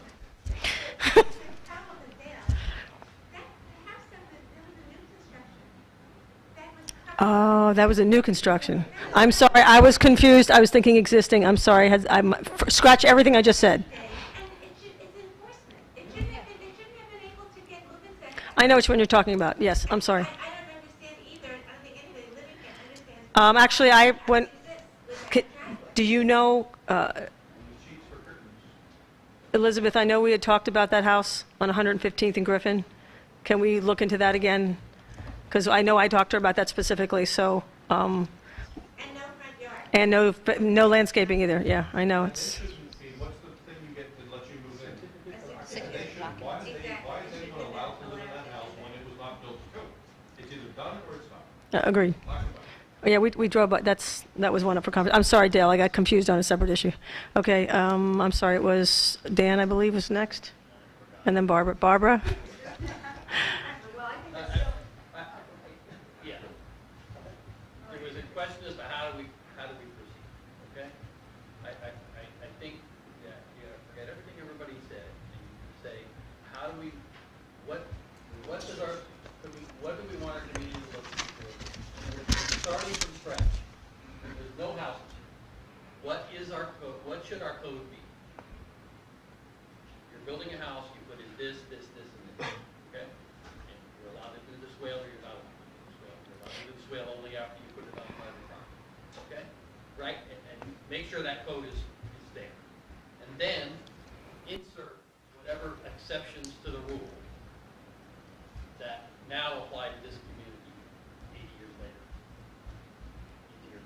start with your basic strong code, and then put your exceptions to it here.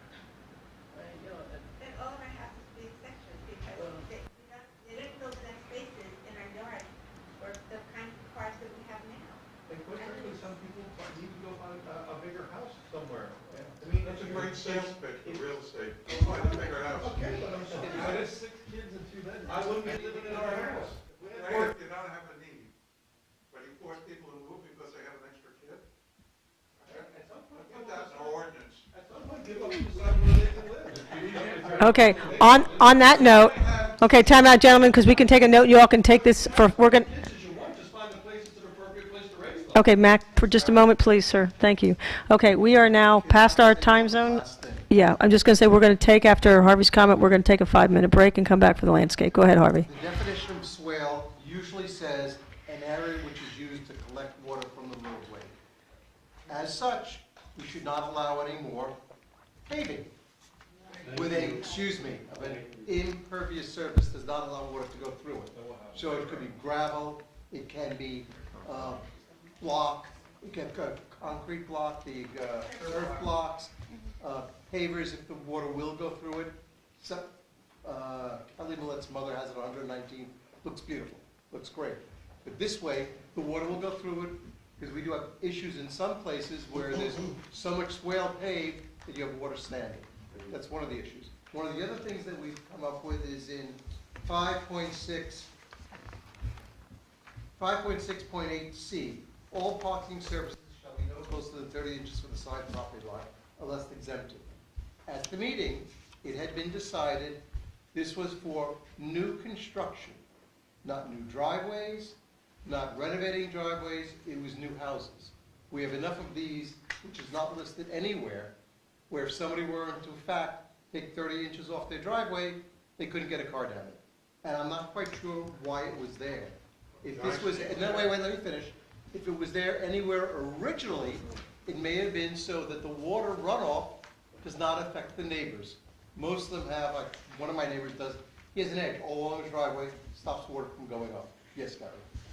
Well, that was one reason, but the other reason is, if you have the driveway right up to the property line on the adjacent property, people are driving across the adjacent property to turn into it. exactly. And it's the idea is so that you had an acre, buffer. so there was a radius to allow you to turn into the driveway. The area in between this curved area here is your approach to the approach, okay? And usually that is a dimension of 5 feet from the edge, Right. the edge of the driveway to the property line, so that all of that approach is on your property and not on your neighbor's property. So it really should be 5 feet, not 30 inches, but.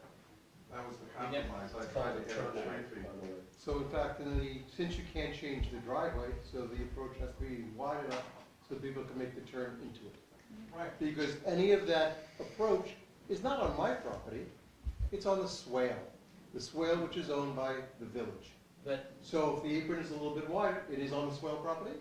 okay. Yeah, but you're encroaching theoretically On your neighbor's on the turf. neighbor's swale area. I mean, it's like, You're encroaching on the neighbor's swale, but if it's like most people, if in fact you always have dirt there because people are driving across it, this would serve the problem. You're still encroaching on city property. It's not anybody's property, but the city's property. Yeah, but you need an approach to your driveway. Exactly, I'm saying. Yeah, so you're still Keep that in encroaching. mind. You're encroaching Yeah, on so you're neighbors. approaching one, you're approaching You're one. Okay, on this, I think we can agree that we will continue this, I think, for a long time. Thank you all. We'll take a 5-minute break.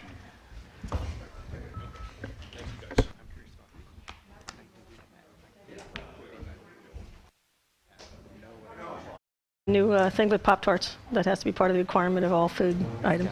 From Whole Foods, no less. No, that's not for the record. You're my son. Okay. I'm sorry. Reconvening.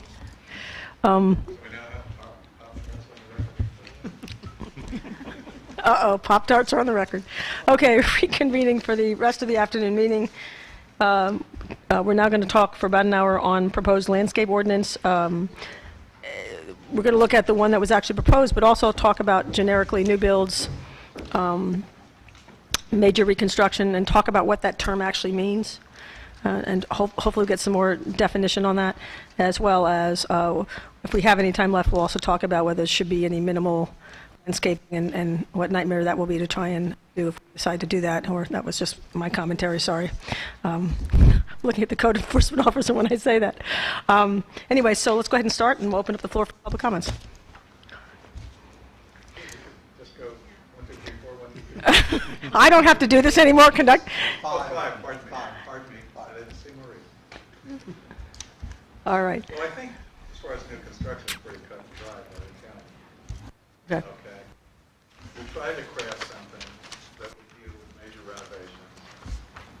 And I think people have difficulty understanding what said a certain square footage.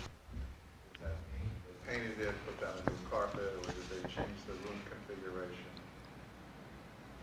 So there was confusion with that. Dollar value doesn't work because people simply lie. You get the whole issue was going to do that evaluation and what the real value is and the percentage and that sort of thing. But I think you could start with the idea that in the process of construction, when they tear up the front yard, that's a time that they might or do major additions or exterior renovations, that they would be obligated to come up some kind of minimum landscaping requirement, not necessarily the county requirements, although So, ostensibly, well, the county really only applies to new construction, so you're not skirting the county ordinance when you say that. So just to confirm what you're saying, Gary, because like the way it read on the dais at the last meeting, where I think we had the issue with the substantial renovation, maybe the wording exterior, because everyone started talking about, well, what if I change 50% of the inside of my house? I'm not affecting the outside. Do I have to change my landscaping? Well, the idea was trying to get some trigger, that if people were investing a substantial amount of money in the house, that, going with that, they would improve the landscaping, but it became too complicated in retrospect to really interpret that. So I'm pulling back on the idea that if you rip up your front lawn, that you have some minimum, what if you don't rip it? That happens. They wind up destroying the front yard, and it would be a time to at least implement some minimum landscaping. And quite frankly, some of these renovations, they really didn't do much. Some of them were pretty weak in terms of what they came back with. But the ordinance itself actually applies to the backyard too, didn't it? For new construction, yeah. Just for new construction, not for existing. There really is nothing for existing. Well, the way this read was substantial renovation, all new construction, and I don't agree with that because on this code, under 8.3.2, it says 1A, all new construction, and B, substantial renovation, without defining that, and therefore that code would then go to both. Then look at also But section that's 3. our code, that's not the county code. Right. But I'm saying, look at section But that- 3. Okay, let me see if I Right, missed. which is all, which I That's, disagree we, with, we, and I we, think should be asked the, removed. we asked the attorney to remove that, and he did not, so we already directed the attorney to do that. So my question is, and maybe I'm not correctly, so let me know, are we going to require, and there's, Max Dieterman's house on Griffin was a great example of all but one wall was left. Yeah. So as far as I'm considered, that's a new construction. Well, you may consider it, I don't know if that's legally considered. That's what I'm saying. I may consider right. So maybe we could have wording that, I think the word substantial was an attempt to do that, but I like the idea of exterior and walls. In other words, but then here's my question. If you're putting in new windows and you're putting in new floors, and maybe doing some electric work, is that substantial, or is, do you know what I'm saying? Part of my truck. There you go. See, that's the problem. How do you define substantial? Exterior We don't, construction. we don't want anything where it's a slippery slope, where it just will balloon and it's left open for too much interpretation, especially when it has to be enforced. Right, so I'm saying, do we want to put the word, that's what I'm asking, is what type of language could we use? Because I think we're all in agreement that if you're doing some major renovations, you're tearing up your front yard, or even if you don't, but you're doing major stuff and putting a whole other extension on or an addition on, then we're looking to make sure there's a minimum. Exterior renovations may be nothing more than putting some windows in. Does it Yeah, really I know. require you to landscape your whole yard? No. No. You're saying that the first part, of new construction is easy, but I think that's a hard part for us because it requires somebody to look at landscape plans. I thought we decided, maybe I'm wrong, but I thought we decided that they would be required to submit them to P and Z at their cost. Okay, and I thought we were passing that back on to the homeowner. Yeah, and they're not required to get a landscape architect. They can simply come in with a hand-drawn plan and a list of plans, you know. But somebody here has to verify that they're natives, there are criteria. The thing is with accounting, there are certain criteria. You have to have X amount of natives, X amount of ponds to mitigate the trees. Somebody has to do that. Is P&Z gonna do it? I don't know. Well, I'm saying, okay, so you have, what, how many new houses have been built in the past year and how many more could be built? It's a handful, so it's. if it's one, that one house is worth it. Yeah, I don't agree with you because there's a cost involved to our city, and I don't think with our, that's what I'm saying, we need to make it so that it's a lot more user-friendly, so that our cost doesn't come back on us. You have somebody from CAP review it. Simple.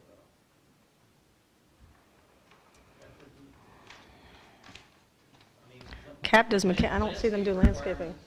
A set of plans, many that I've seen, have a little chart, required landscape. Required, provided, and they show native, and then they show, a certain percentage or whatever, meet the code. If you need to set up a system, when I called about, okay, you say, how many houses do we have? Andrew Ollis' house is a brand new house that was not done by state county code. The house on 100 on Griffin. was not done by, there's two houses right away. And there's a new house that's going in on 11th, that's in all of a sudden But I in a mean, couple of a years. couple of houses a year if you But average it out. Now, also, if you look at the one like, the one right next to me on 8th and 115th, they did the minimal landscape, it wouldn't have met the requirements based upon this either. So, The thing is, this village needs to have a process. And right when I spoke to Erlina, she said, oh, Sal will look at that. And I said, Sal doesn't, No. so we don't have a process. That's my point. That's why you require, you make it a requirement of your plan submission that there is a landscape calculation. The landscape architect, if there is one, an architect, if there is one, is you put the onus on them to provide this thing and for it to meet the code, whatever it is. Required, provide, required, provide. I know, I'm just saying that there needs to be a process. But that's, And the village it doesn't take any particular skill to look at the thing. Because the architect is signing his life away when he signs those plans. But it shouldn't be, the first concept the owner hears about this shouldn't be at planning or zoning. It should be when they first start with the building plans, that this is part of the requirement, the accounting requirement. I think that's kind of the same thing that Mac was saying, that is if we put it as part of the CO and put it as part as tied in to have to be completed and inspected, then and not wait like we did with the fences. It also requires an irrigation system, and it requires your air conditioning units being screened.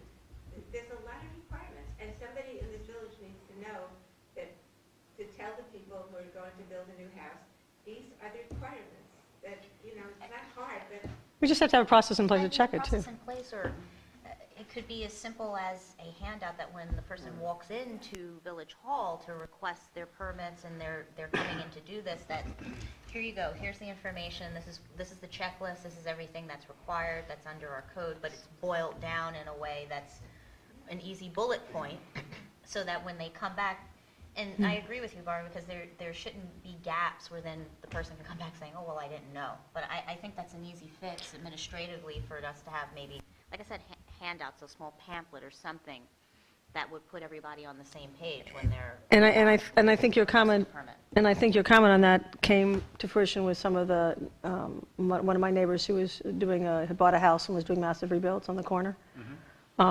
where one of the issues they had is they said, well, I didn't know, why didn't somebody tell me, what am I finding out now? And I think the issue, and they asked for it as well, is they want a pamphlet that says this is what everything that's required ahead of time. So it may not cover every single thing in the code, but at least some of the major pieces, and you could, The old clerk used to have handouts. to do that. Stuff, yeah, a whole bunch of handouts, and whatever it was, she'd give you, go on roofing, this is what you gotta do. I remember, there used to be a little file, you'd be able to pick them up when you walked in the door. Issues come up, Maybe we could do they'd that. be written up Yeah. and Absolutely. it's That's, also a checklist to make sure that we do in fact have a procedure. Okay. But to Dan's point, for new construction, as far as an architect or landscape architect signing off on it, they know how to do this. It's done. You know? Barb? Just make sure it's on your handout, but also give the reference to the codes Yeah. hyperlink, so that they also have that to go to. And maybe also make sure it's on the website, too. Yeah, but then, a lot of the people, I never knew about codes or any of Right. that, I just relied on stuff that I got from the building. So I think that's a short bullet list or whatever, and sign. Also, I do think that the code should be written so that there's a whole section for new construction as opposed to everything else. Just like, new construction and the different rules for driveways or whatever. Because it's so confusing if you don't, know whether or not the rules apply to you or not. It's like, yeah, if I put in a new driveway, does that mean I have to put in an irrigation system? No. No, not, the commission, and recently that came about, and that was put down. Just to give you an idea of what the landscaping code is, this is what we have, guys. It's like tiny. But I thought it was also referred to what Maine Dade code was for new construction. For new construction, yeah. And you would have to put in irrigation then. Yeah, for new construction. Yeah. Would not or would? And then I was Would. too, if there seems to be a controversy or disagreement as to who could judge whether or not we've got native trees and all of that. Well, perhaps when you do the job description for the new public works person, if there is one, whenever there is, that would be part of the responsibility of that person. I don't know. What the point that Dan made is that when it's new construction, you have an architect, an engineer, and so forth that are responsible for signing off on it. And be it a landscape architect or an architect at that time, they sign and seal those plans, they take the county requirements, they enumerate what they are and how they've been met. That's their responsibility. It's been signed and sealed. If they wish to jeopardize their license, Yeah, so they'll specify, but again, the type of thing where they do the permitting, and then it's built and planted, or not planted, and then somebody says, oh, well.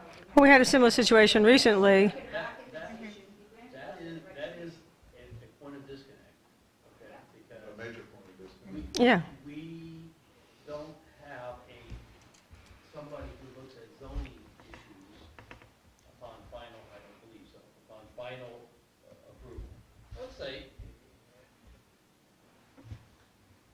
yeah, because that's kind of a zoning thing, right? Well, it's a zoning thing, but it applies to construction as well, because there really should be periodic.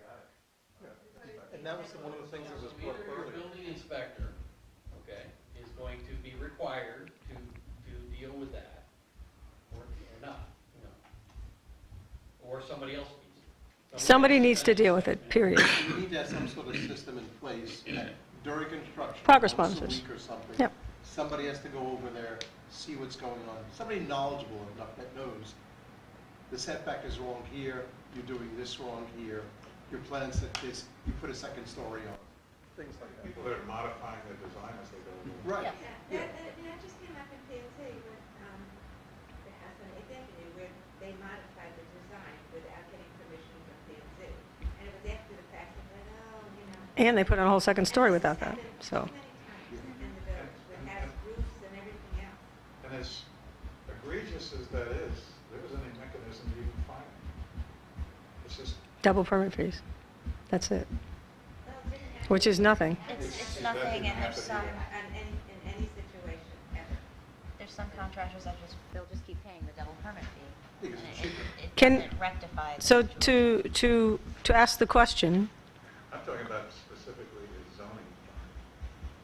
Okay. It could be paint, I mean, just could be something that really, so, if, so is the suggestion here to take the existing or to put special, well, I think ultimately, everybody said this already, is to put construction on a specific, heavy construction, I think, is agree that we have major issues going with heavy construction, we're just not following through and stuff. They just keep going along. Take out a permit, don't take out a permit, double permit fees. It's so little to them that they just, and it impedes the speed of their work, or if we don't catch them, they don't worry about it. I think you're right. I think if there's a contractor who's constantly, continuously violating, just like any other repeat offense of a homeowner had it, there should be some great action we can take on a contractor who's doing this on a repeating basis. Yes. Smoking back is on 121st Street. There was two houses that were redone. The median strip is a disgrace. They went in, they made U-turns. I know the spot. Another one. Yep, they put up stuff afterwards. Yep. Don't know, just they're there. Do we know the village didn't do it? The village didn't do it. Okay, I'm sorry, let her finish, please. Was the construction trucks, they parked on the median, and then, of course, there's been a big problem of people making U-turns on the median there, and now there is new construction on the right-hand side, they're building, so that particular street is a disaster with regard to the median. And we share it with North Miami, and I think, we should be very happy with these people There is definitely a, I'm sorry, Dan, go ahead. Well, you know, 121st Street, okay? You know, we've taken the attitude that the other people on the other side of the street, we should be concerned in any way, shape, or form, okay? Close off the median at Fifth Avenue, do this or that, okay? You know, that's our job. But, you know, there's a new development going, okay? Have we looked at ingress and egress from those properties to see how they're gonna do that? And at some point in time, okay, we may need to look at 121st Street and say, okay, listen, you know, it may be better to develop a proper turning location so that people can get into their driveways. You have those properties between 5th and 6th, you know? We've made it very difficult for those people to get into their properties, okay? Right? No. Yeah, we have. I don't know Well, it's where. not getting into the properties is the problem, it's whenever they're exiting, they're coming out of the property, crossing to go east on 121st. That's how the Okay. ruts are, and that's how almost got. But that's the other side, yeah. It's the other side crossing over. North Miami, cutting through, you get on Correct. 121st, right there, instead of just going up Okay, in that and case. turning, they're constantly cutting through the median, and that's where And it's 4 not, or it's 5. not going into those properties? Let's get headed east on 119th. No. Because most of them, No, it's an angle issue. There's enough. when they go into their. No, I'm sorry. We did digress, okay. 21st, going into their properties, or they're coming up 6th and turning in, going into their properties. It's when they're exiting the buildings and those, two rental houses that are right there, they've decided to, have cut-throughs now. There's about 4 of them just. Okay. With that, I'm going to come back to the actual ordinance because I've just been pointing out that we're off topic. So if you want to just finish up real quick and then we'll go back to this, please. Anybody else finish up on that? Okay. Gary. In Hollywood, the city of Hollywood, since they had a big building going, and they didn't have the personnel, we didn't want to hire them to cover everything. What they were requiring in some instances is that the engineer or architect or landscape architect, that they would be responsible of signing off on what's called a letter of compliance at the completion of the job. So the architect, and it wasn't like structural issues, it would be things like landscaping, or, minor things that weren't life safety. And that would be a process that could be used in the case of new construction with landscaping, where the landscape architect or architect comes back and signs off, and it takes it off our back, it is no cost. That's a good idea. Well, he's risking his license. I mean, again, it may not be the perfect solution, but chances are 90% success if not. And I think, like, like a closing on a house. If you have somebody who's walking through and inspecting to make sure everything's done, and we have a checklist of what was supposed to be done administratively, if they don't know something, they don't know if a certain plant is whatever, they can ask. But at least if we have some sort of process and checklist on the way out for the occupancy, certificate of occupancy, then perhaps we can not just have people sign off. I think the issue we have is one of assuring there is fidelity to that process, and I don't think we've had that. We have. Maybe the people may be unscrupulous, but you have a professional. If you're a PE or an architect, or you're, and even more than landscape architect, if you have one of those 2 licenses, you don't want to lose them. Then we have to go to the state and complain and like complain, blah, blah, blah. Why do we have to go to the state? Well, to lose the license. Yeah, but then, I don't think you're going after the license. I think what you're going to do is you're going to have a reputation of somebody who's not following through, and that's a huge big deal for somebody who's got to, this is their livelihood, yeah, there's you know. always crooks and cheats, and I like the good people, but we'll put a scheme on it. S- Yeah, that's a major violation. Did not have any of the landscaping, sprinkler systems, anything. I mean, that's 4 buildings that when you say actually the buildings aren't going up, they are going up here. That it didn't follow 90-day code.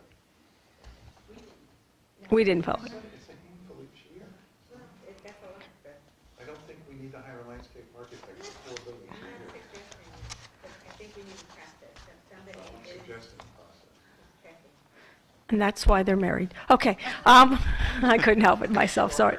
Unbelievable compatibility. Chris, did we also eliminate 2N? Okay, you guys don't have a copy of this, so I'm going to read it for the sake of argument.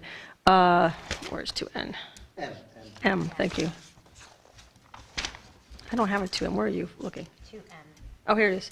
This section applies to all residences where a building permit has not been applied, is that right? Yeah. Or to the passage of this ordinance? I'm going to defer to the, Because I No. believe that applies to everybody.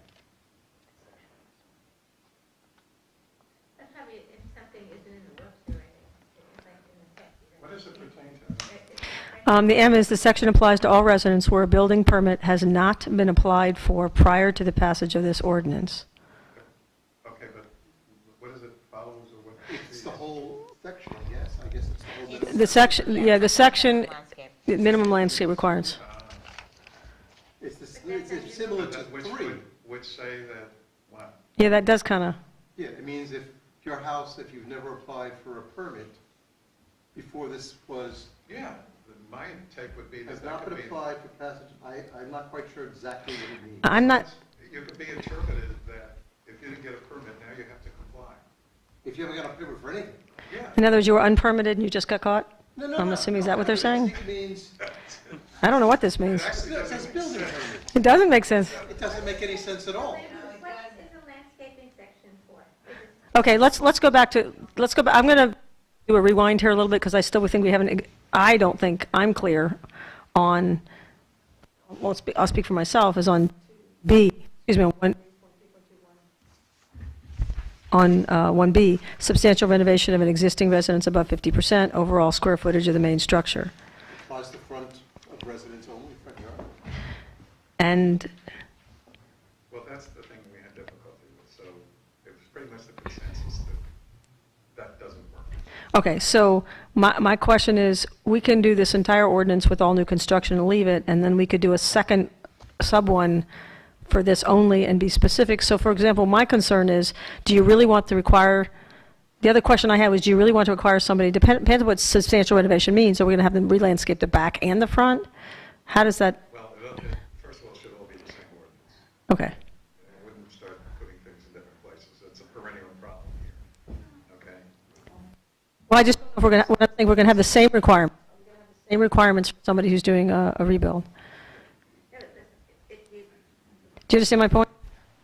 if you have a landscape ordinance, that, remember Gail was talking about, a lot of, some people don't have any landscaping except grass, and these are the way. And for some people, that's the way they want it, and this is not my choice, but maybe that's what we have to accept, as long as it's neat and well maintained. And maybe that's So when you're building a driveway, if you leave it all dug up, it's not going to fly, because now we have the landscape ordinance that it has to, the minimum is sod and a driveway that's well maintained. And instead of, you want to put it, I'm waiting to hear it. So, I mean, for me, I would like to have minimum landscape requirements for every house in this building. That's me. It's like, Miami Shores has it. You have to have X amount of bushes and plants, certain sizes. When one dies, you have to replace it. You have to show them the right size. It has to be okay. I mean, they're very strict. Well, I said I would like that, but I'm sure there's plenty of people in the village that didn't go with that. So, to me, the minimum would be, you cannot leave dirt and weeds. The minimum is grass or. No bare surface. Yeah. No bare dirt, basically. No bare dirt, and it has to be well maintained, whatever it is, it has to be well maintained, free of weeds. Whether it's ground cover or, that you don't have to put the lawn back in. And the driveway is well maintained too, and the swale area, well maintained. That was really. That well maintained has to be defined. And the well maintained, well, Yeah, it's another problem. grass free, like in Miami Shores, it says your lawn has to be no more than 25% weeds. Okay, there's a problem that I'll address. We have so much seed recruitment and from the medians that goes onto people's lawns. Look, That's I'm not saying realistic. that some places actually define a percentage. Right. It's going to be subjective. Somebody's going to look at it and say, it's all green and maybe it's mostly weeds or whatever, it looks okay, that's fine. But if you want to put a percentage in, people are going to probably go. At least it's something to go by. It may not be that we're going to go out there and actually do that evaluation, but you have those yards that are just, your fields. And put It's in, just grass, with it's no just bare, stuff. no bare spaces, Yeah. either mulch, landscaping, materials, shrubs, bushes, trees. But I think it's going to be very hard to say, if you do something to your house, that now you have to meet some criteria of landscaping, like X amount of bushes. If you go to county, It might discourage, which is things that might discourage somebody from fixing up their home or. honestly, we're doing a kitchen, it's costing us a fortune. It's like, I don't want somebody to tell me, now you have to do your front yard too. Let's encourage people to, I don't have more room. well, I'm about to say, you guys could share. You guys could share. You have so much. encourage people to improve their house, but at the same time, at all times, your yard should be well maintained. It's a property maintenance issue. Okay, but this whole thing started with, and it came from the mayor, not this mayor. Thank you. David, that was trying to get people, particularly when there was construction, not necessarily a new house, but these yards sat there just languished forever. They never did anything. And getting, people that didn't have any landscaping to put some more in. So that really was the thrust of this. No, I think that's great. I think the devil's in the language, I think, in terms of trying to. As far as if grass is going to be the minimum, as Barbara described it, new construction that could go with the CO, which you don't get a CO until you've restored it to the minimum standard. But I'm more in favor of pushing it a bit further. How is that going to help the people? You come up with some minimum criteria, be it, X number of trees or shrubs or what have you. It's very hard, there are some people that love it. The house that was discussed, I don't want to mention names, 115th and Sixth. They put a lot of money renovating the house, a lot of money on a generator that probably costs more than my car. And yet, it isn't, piece of landscape. Nothing. And sometimes maybe people like the look. I don't think you're going to have a lot of people in this neighborhood who want that, and most people who are putting money in usually do some landscaping, but this protects us from having dirt and weeds. I'm not personally opposed to a minimum standard. I just think it has to be very minimum, because if not, because of the nature of the village, you have some people who just do not want to sit there and have trees and leaf litter and do all that. Some people want a very clean look, but I'm not sure. I think the idea of no bare dirt, I think anybody in disagreement we should have bare dirt? I think that's, yes, I know I have some in my lawn turn. Don't worry, they're going to turn around after this video and come to my house and see it. I have bare dirt too. So I do think there is, I do think we can, it's very tough because it's aesthetics. It's part aesthetics. Should we possibly then eliminate B in this section and then put another section? That's at the what I was bottom thinking, yeah. For existing homes, minimum standards. Well, I think there's new construction, which is covered by Dade County. We Right. can't make it less restrictive. Is this, So, Gary, do you remember, there's new is this more constrictive than Dade County, or is this Dade County? That is less, that didn't meet the minimum standards. The Dade Of County? Dade County? Yeah, Dade County is more restrictive than that. I don't know why we don't just. And we should even write it, we should just. No, just refer to Dade County. Dade Yeah. County. Just do Dade County. Well, yes, that's what we should have done. For Oh, new why don't we do construction. that? Why don't we do And that? that's it. Yeah. And if they And that change it, takes you're care of done. this. Yeah, Why don't we then just refer to Dade County? exactly. And then, For existing properties, for No, any but- For new construction. Harvey, I'm sorry, and then, be careful. Oh, I'm sorry. Thank you. and then you have your property maintenance. I'm getting the heat coming from the corner there. Go ahead. And then you have your property maintenance, and you have a minimum standard, and whatever you want to do, I mean, you say, do trees. frankly, the Miami-Dade County Code, you build a house today, you put the landscaping in, okay? You get your sign off. I don't believe there's anything in that code that says you can't take everything back out again and sell it on the next job.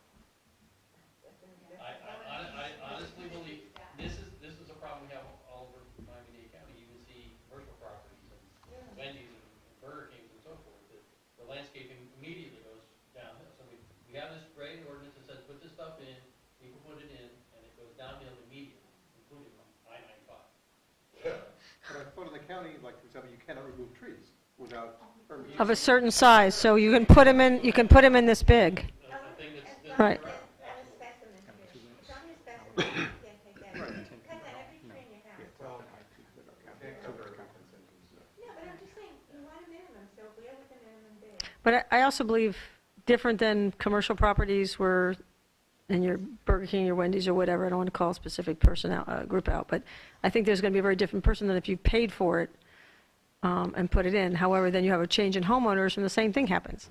They have a different taste, they want a different tree, we've had homeowners here that we had gorgeous trees in, and things I would have never pulled, that was very expensive, they didn't like them, they pulled them out, so part of this is how much of that you can regulate. The thing with requiring trees, we have, a lot of the houses have small lots, so they do all this renovation, the whole thing's torn up, and they have a huge live oak on this swale that's going right into their yard. So, I mean, to require them, some of these houses, like, it takes up their whole yard, but to require them to now start putting trees in, doesn't always make sense. I think you get stuck with, like, requiring too many things. Well, then, yeah, then we can back up the other side is what's the problem? Do we have a problem with too little vegetation in the village as a whole? I think what you need to be doing, I've been asking this for a long time from commissioners, is to do everything you can to encourage residents to start investing in landscaping on their property, bringing in, Home It's ano- Depot or garden. It's another way to look at it, is write it as an encouragement section, rather than something that is mandatory. If you do come up with something that says reconstruct half your house or whatever the criteria is, and you have to do this landscape, you have to make sure that there's something in there that evaluates existing landscape. That's the compliance. Can we require an architect to do that? Like have them, the same requirement we have in new construction, why can't we do that? In that same Right. chart, you get credit for existing landscape. My thing is really, as I was saying, how do you see the criteria of home improvement? I was going to ask about tax rolls. I just want to make a comment on the tax rolls. If they're doing major substantial renovation, they have to take out permits. It has to go to the tax rolls. I don't know why we couldn't do a tax roll piece, or you're saying there's too much of a delay in the tax rolls. Well, Interior it's, is in tax law. it's just very hard to evaluate, okay? You've got to research it, you've got to believe that the information they're giving you is correct, you know. It's too much So work. a monetary evaluation just doesn't work, okay? Any And suggestions? it's such a problem that municipalities now are making you submit actual contracts because everybody cheats on it.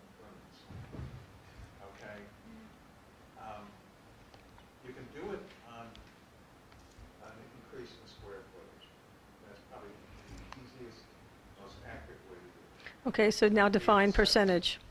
What's a percent of increase in square footage? Well, if you're gonna do, but first you gotta decide, are you gonna have some minimum standard? Are you in favor of that? Because if you're not, there's no sense going through this exercise. I don't even know why you would, it's a waste of time to even figure that out. What makes everybody in this village have a minimum Well, standard? that's another thing. That's the decision you need to make first.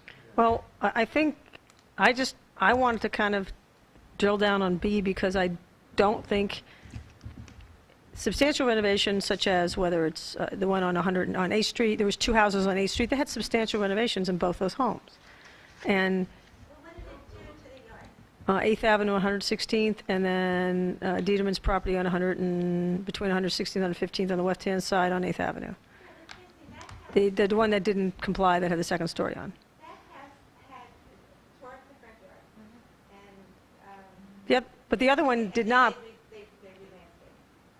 Our house, we did a renovation that was the price of my house, and we. No, but you didn't increase your square footage, did you? We did a small amount, but the thing is, even if it added a room to the back, or a big family room, you know, Steve and I doubled the size of the house with a big thing in the back, it didn't affect the front at all. So it's. I see what you're saying. It just becomes complicated. I'd rather everybody in this village live at the same standards, and everybody has to have at least ground cover, something that makes. Do we have a landscaping that mentions that? Here, this is it. You have a copy of No, this. no, existing, before that. Landscape. Before even this? Yeah. The assumption Or is it you this? can't make Yeah, this is that it.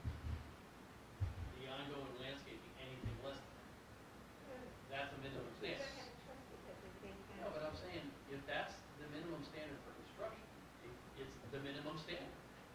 So, but you want it to be less, right? You want the minimum standard to be less than that minimum standard.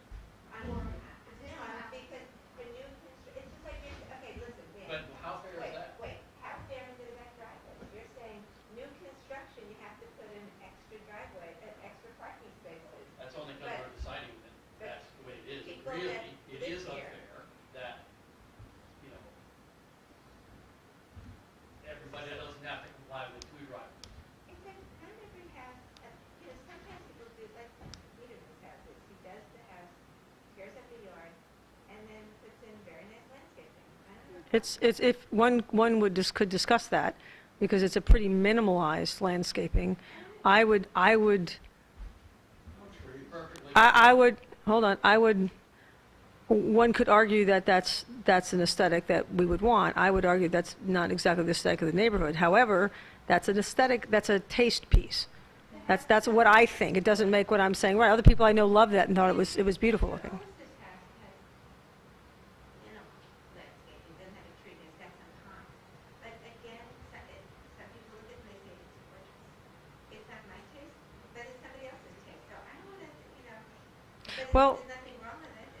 It's so if the argument is if they do a substantial renovation that impacts the front, from the front forward, is that where you're? You keep going back to that, and we haven't even decided if we're going to mandate some kind of landscaping. For everybody.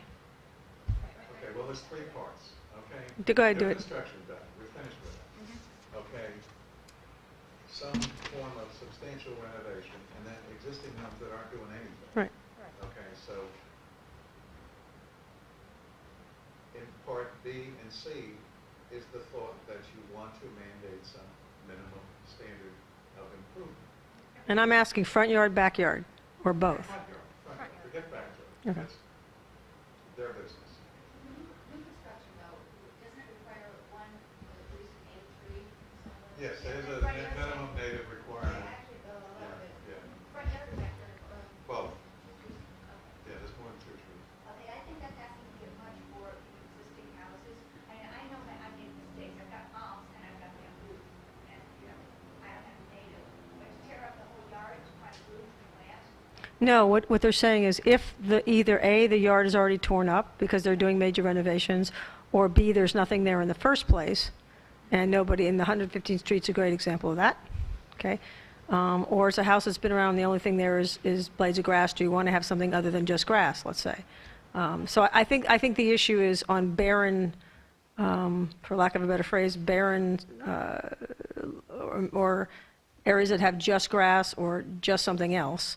Do we want to make other things to make it more, Well, in property maintenance, I think there should be at least, and that should be in property maintenance, that you must maintain, either ground cover or sod on the swale and on your property, and get that one out of the way. And that should just be there, and that, forget landscaping, it should be property maintenance. And that really was the intent of property maintenance, but it doesn't really explicitly state that. it does, I think, hold on. No, it doesn't. It just says you can't have weeds, You can't have trash and debris, but Right. it doesn't tell you. It doesn't say barren, it doesn't say you can't have dirt. You can't have all dirt, right, because you can't have all dirt, okay. Yeah, you can have mulch. Some areas where there's a lot of shade, you just can't get things to grow. No, mulch is okay. but you just can't have dirt, Just for the sake of the record, I just want to read landscaping 8.3, 8.3.1. Approved plants, native plants, including xeriscape plants, should be used for landscaping as these species are tolerant and suited to the weather, insects, and soil conditions of the area and need less water, fertilizer, and pesticides to assure their survival. A list of approved trees, shrubs, hedges, and ground covers and lawns, grass, as well as prohibited plants are designated by Miami-Dade County Code and are hereby incorporated into reference into the village code, and that ordinance is 2016.01. I just want to make a point to read that into the record. Yeah, and then it went out with a list from Miami-Dade of what is appropriate to be. So is there seems to be, I will not use that word ever again. There seems to be an agreement among the people that are here that there maybe, Code that was Yes, this is. you have it, you actually have a copy. 8.3.1. It should be used. It's a should be, not a must be. Yeah. And it doesn't say how many, it doesn't quantify, it doesn't tell you, look, Trying to get you to use nature, there's no mandate to do that. right, this is an encouragement piece. It's not really it's not something that actually addresses the lack of vegetation. So we technically could put some sort of, go ahead. I just wanted to know where we stand with this urban habitat. There is a couple of properties around the village that have urban habitat. Where do we stand on that, where you can't see the house and it looks like jungle time? How do you take care of that? That's an aesthetic piece. Yeah, it affects the neighbors.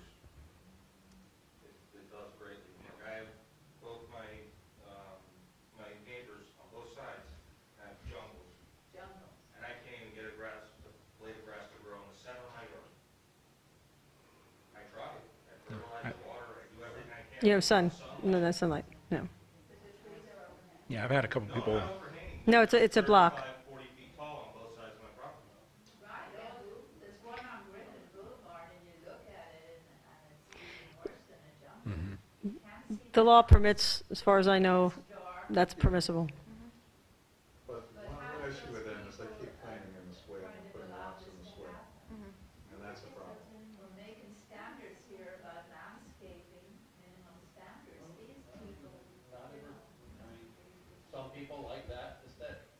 but is the village willing to accept the people doing this to their homes? They're not breaking the law. It does. You want to go ahead? They're not breaking the law. There's nothing in the law. There's nothing in our law, in our code that relates. Correct. Neither did Miami Shores, they have the same issue. I don't think so. I spoke to one of their attorneys, he said they had the same First of issue. all, it's so unsafe. I mean, it's the burglaries could go behind those weeds there, nobody would even know. That's their house, that's their decision. A lot of people in privacy with it before you buy that trees. But if there this gentleman here, he can't even grow grass because he's got neighbors on each side with his habitat. We have neighbors that have hedges that are 15, 20 feet high. But it's not like habitat. Have you? But it's Well, not I'm saying anything they're- that's. This is, I got live oaks in my backyard that grow in my yard. Right, and theirs is not an impact because of their habitat, theirs is because of the big tree that's overhanging everything. Exactly. Yeah. oh, Sorry, didn't mean to do time. We are actually out of time. Not try to. Well, no, I think you did. I think one of the things that you all have talked about is for sure the new construction. There's no disagreement there, or it doesn't seem to be, in terms of what the minimum standards are. But you have no choice anyway because it's Miami-Dade County Code. Do you have to do anything? The county code requires. Right. Are you putting in a sprinkler system as well, if we're requiring this type of Miami. new construction? Does the county require? We're basically following Miami-Dade. We're following the Miami-Dade County Code. Yeah, but I don't think theirs is permanent irrigation. I think it's until it's established. Yeah, the irrigation is until it's established, right? Yeah, I believe so. I'd have to double check. It's the Miami-Dade Code. I think the irrigation is temporary until it's established and You can't. you can. No. I gotta No, double technically. check because I never looked at last night. Cover the swale. That's a minor issue. I don't think we solved this one completely yet, but I think we still have that open for discussion on what to do with. Let's think about the agency, A is the new, and the B and C could be combined. I don't know if they need separate. They don't have to be separate, but I think there's three categories as well. Yes, Yeah, but I that's think definitely. actually, if you think about it, if you combine as a minimum, come up with some kind of minimum standard, that'll cover everything else besides this. It just seems like if somebody has put a big addition on, or they torn up the front. It should just go back to the new building code to me. I think this discussion we're having is the reason why I think Miami-Dade County leaves it as new construction, and because I think they probably had the same discussions. It's hard to identify what is going to be that threshold for substantial renovation. FEMA actually says that it's 50% of the value of the property, by the property appraiser. Well, but here's the problem. By the time they get to the by the time you get to the property appraisers, Yeah. get that down, it could be quite an extended period of time. And then that yard in the front is sitting out there the whole time, unless somebody. Before the permit's pulled. Like if they say they have a $100,000 contract and the value of their house is $200,000, they're at that 50% threshold. So they would have to then, If they're submitting quotes from the contractor. It's so complicated, and people will have to. I mean, we make that decision when there's upgrades to electrical systems and things like that that are required. Yeah, You do. and it's, You make that before a permit. Yeah, but you don't want to, if somebody who needs rewiring, you don't want to hit them with another expense of having to redo the landscape. new roof, whatever. Yeah, that's a huge expense. I thought we were sticking to the idea of square footage increasing. Did I miss that? I don't think we were talking about, it was square footage increasing in the house and then tearing it up. But to me, seems the most reasonable, active way to do it. Okay. And I guess, do we need to do something about using the term new construction? So somebody can say, like Peterman did, it's not new construction, we're renovating the old house, and all we kept up was that 110-foot. I think if walls are coming down, yeah, I think that's, yeah, because I definitely think we can expand that to be anything that is, So, yeah. That's not her job here. Listen, I want to, first of all, just want to take a minute to thank everybody for coming. I also want to thank staff I know this is their Saturday and they spent a long time here, so, and the village manager, so I thank Elizabeth and Marlon and Christian for coming, and all the commissioners, and all of you in particular who had the most beautiful day here that never happens here, and you're sitting in this building. So thank you so much. I'm buying beer, apparently, and I'm designated driver. You know, I just went on the code and read the swale parking section. Okay? And I would like an investigation to be done as to what ordinances were passed, go back to 2014, see what ordinances were passed, and make sure that what we have on Unico, that we're all then trying to fix or change, is what it is. Because honestly, I remember that there had been a change in 2015, specifically at the second reading of an ordinance that passed, that restricted parking on the swale. Right? They rescinded it, Dan. So there was another ordinance. No, they rescinded it back. They was it back. Yes. And was that ordinance passed? Okay. It went back. Same request. I don't know what's on the books now. Make sure that what's on the community code, or whatever you're working from, is what the code is, because of ordinances were passed. The last, as of the last ordinance that was passed. Yeah, and they said, oh, we have to tweak this, tweak that, but that was, of course, they didn't. I think that's a valid piece. We can look into that. With changing things on the second reading, whether or not you actually can Yeah, and pass I'm it or thinking, not. shouldn't do that on the day. It depends on what it is. Well, it's Substantial, If it's substantial, it depends on that's a substantial. decision that's made at the dais by the attorney, and he has to defend it.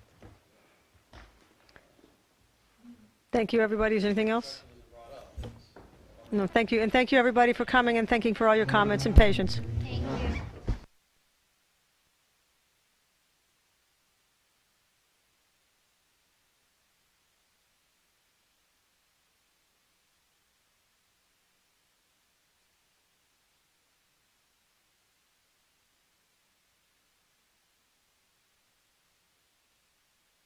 Take cookies.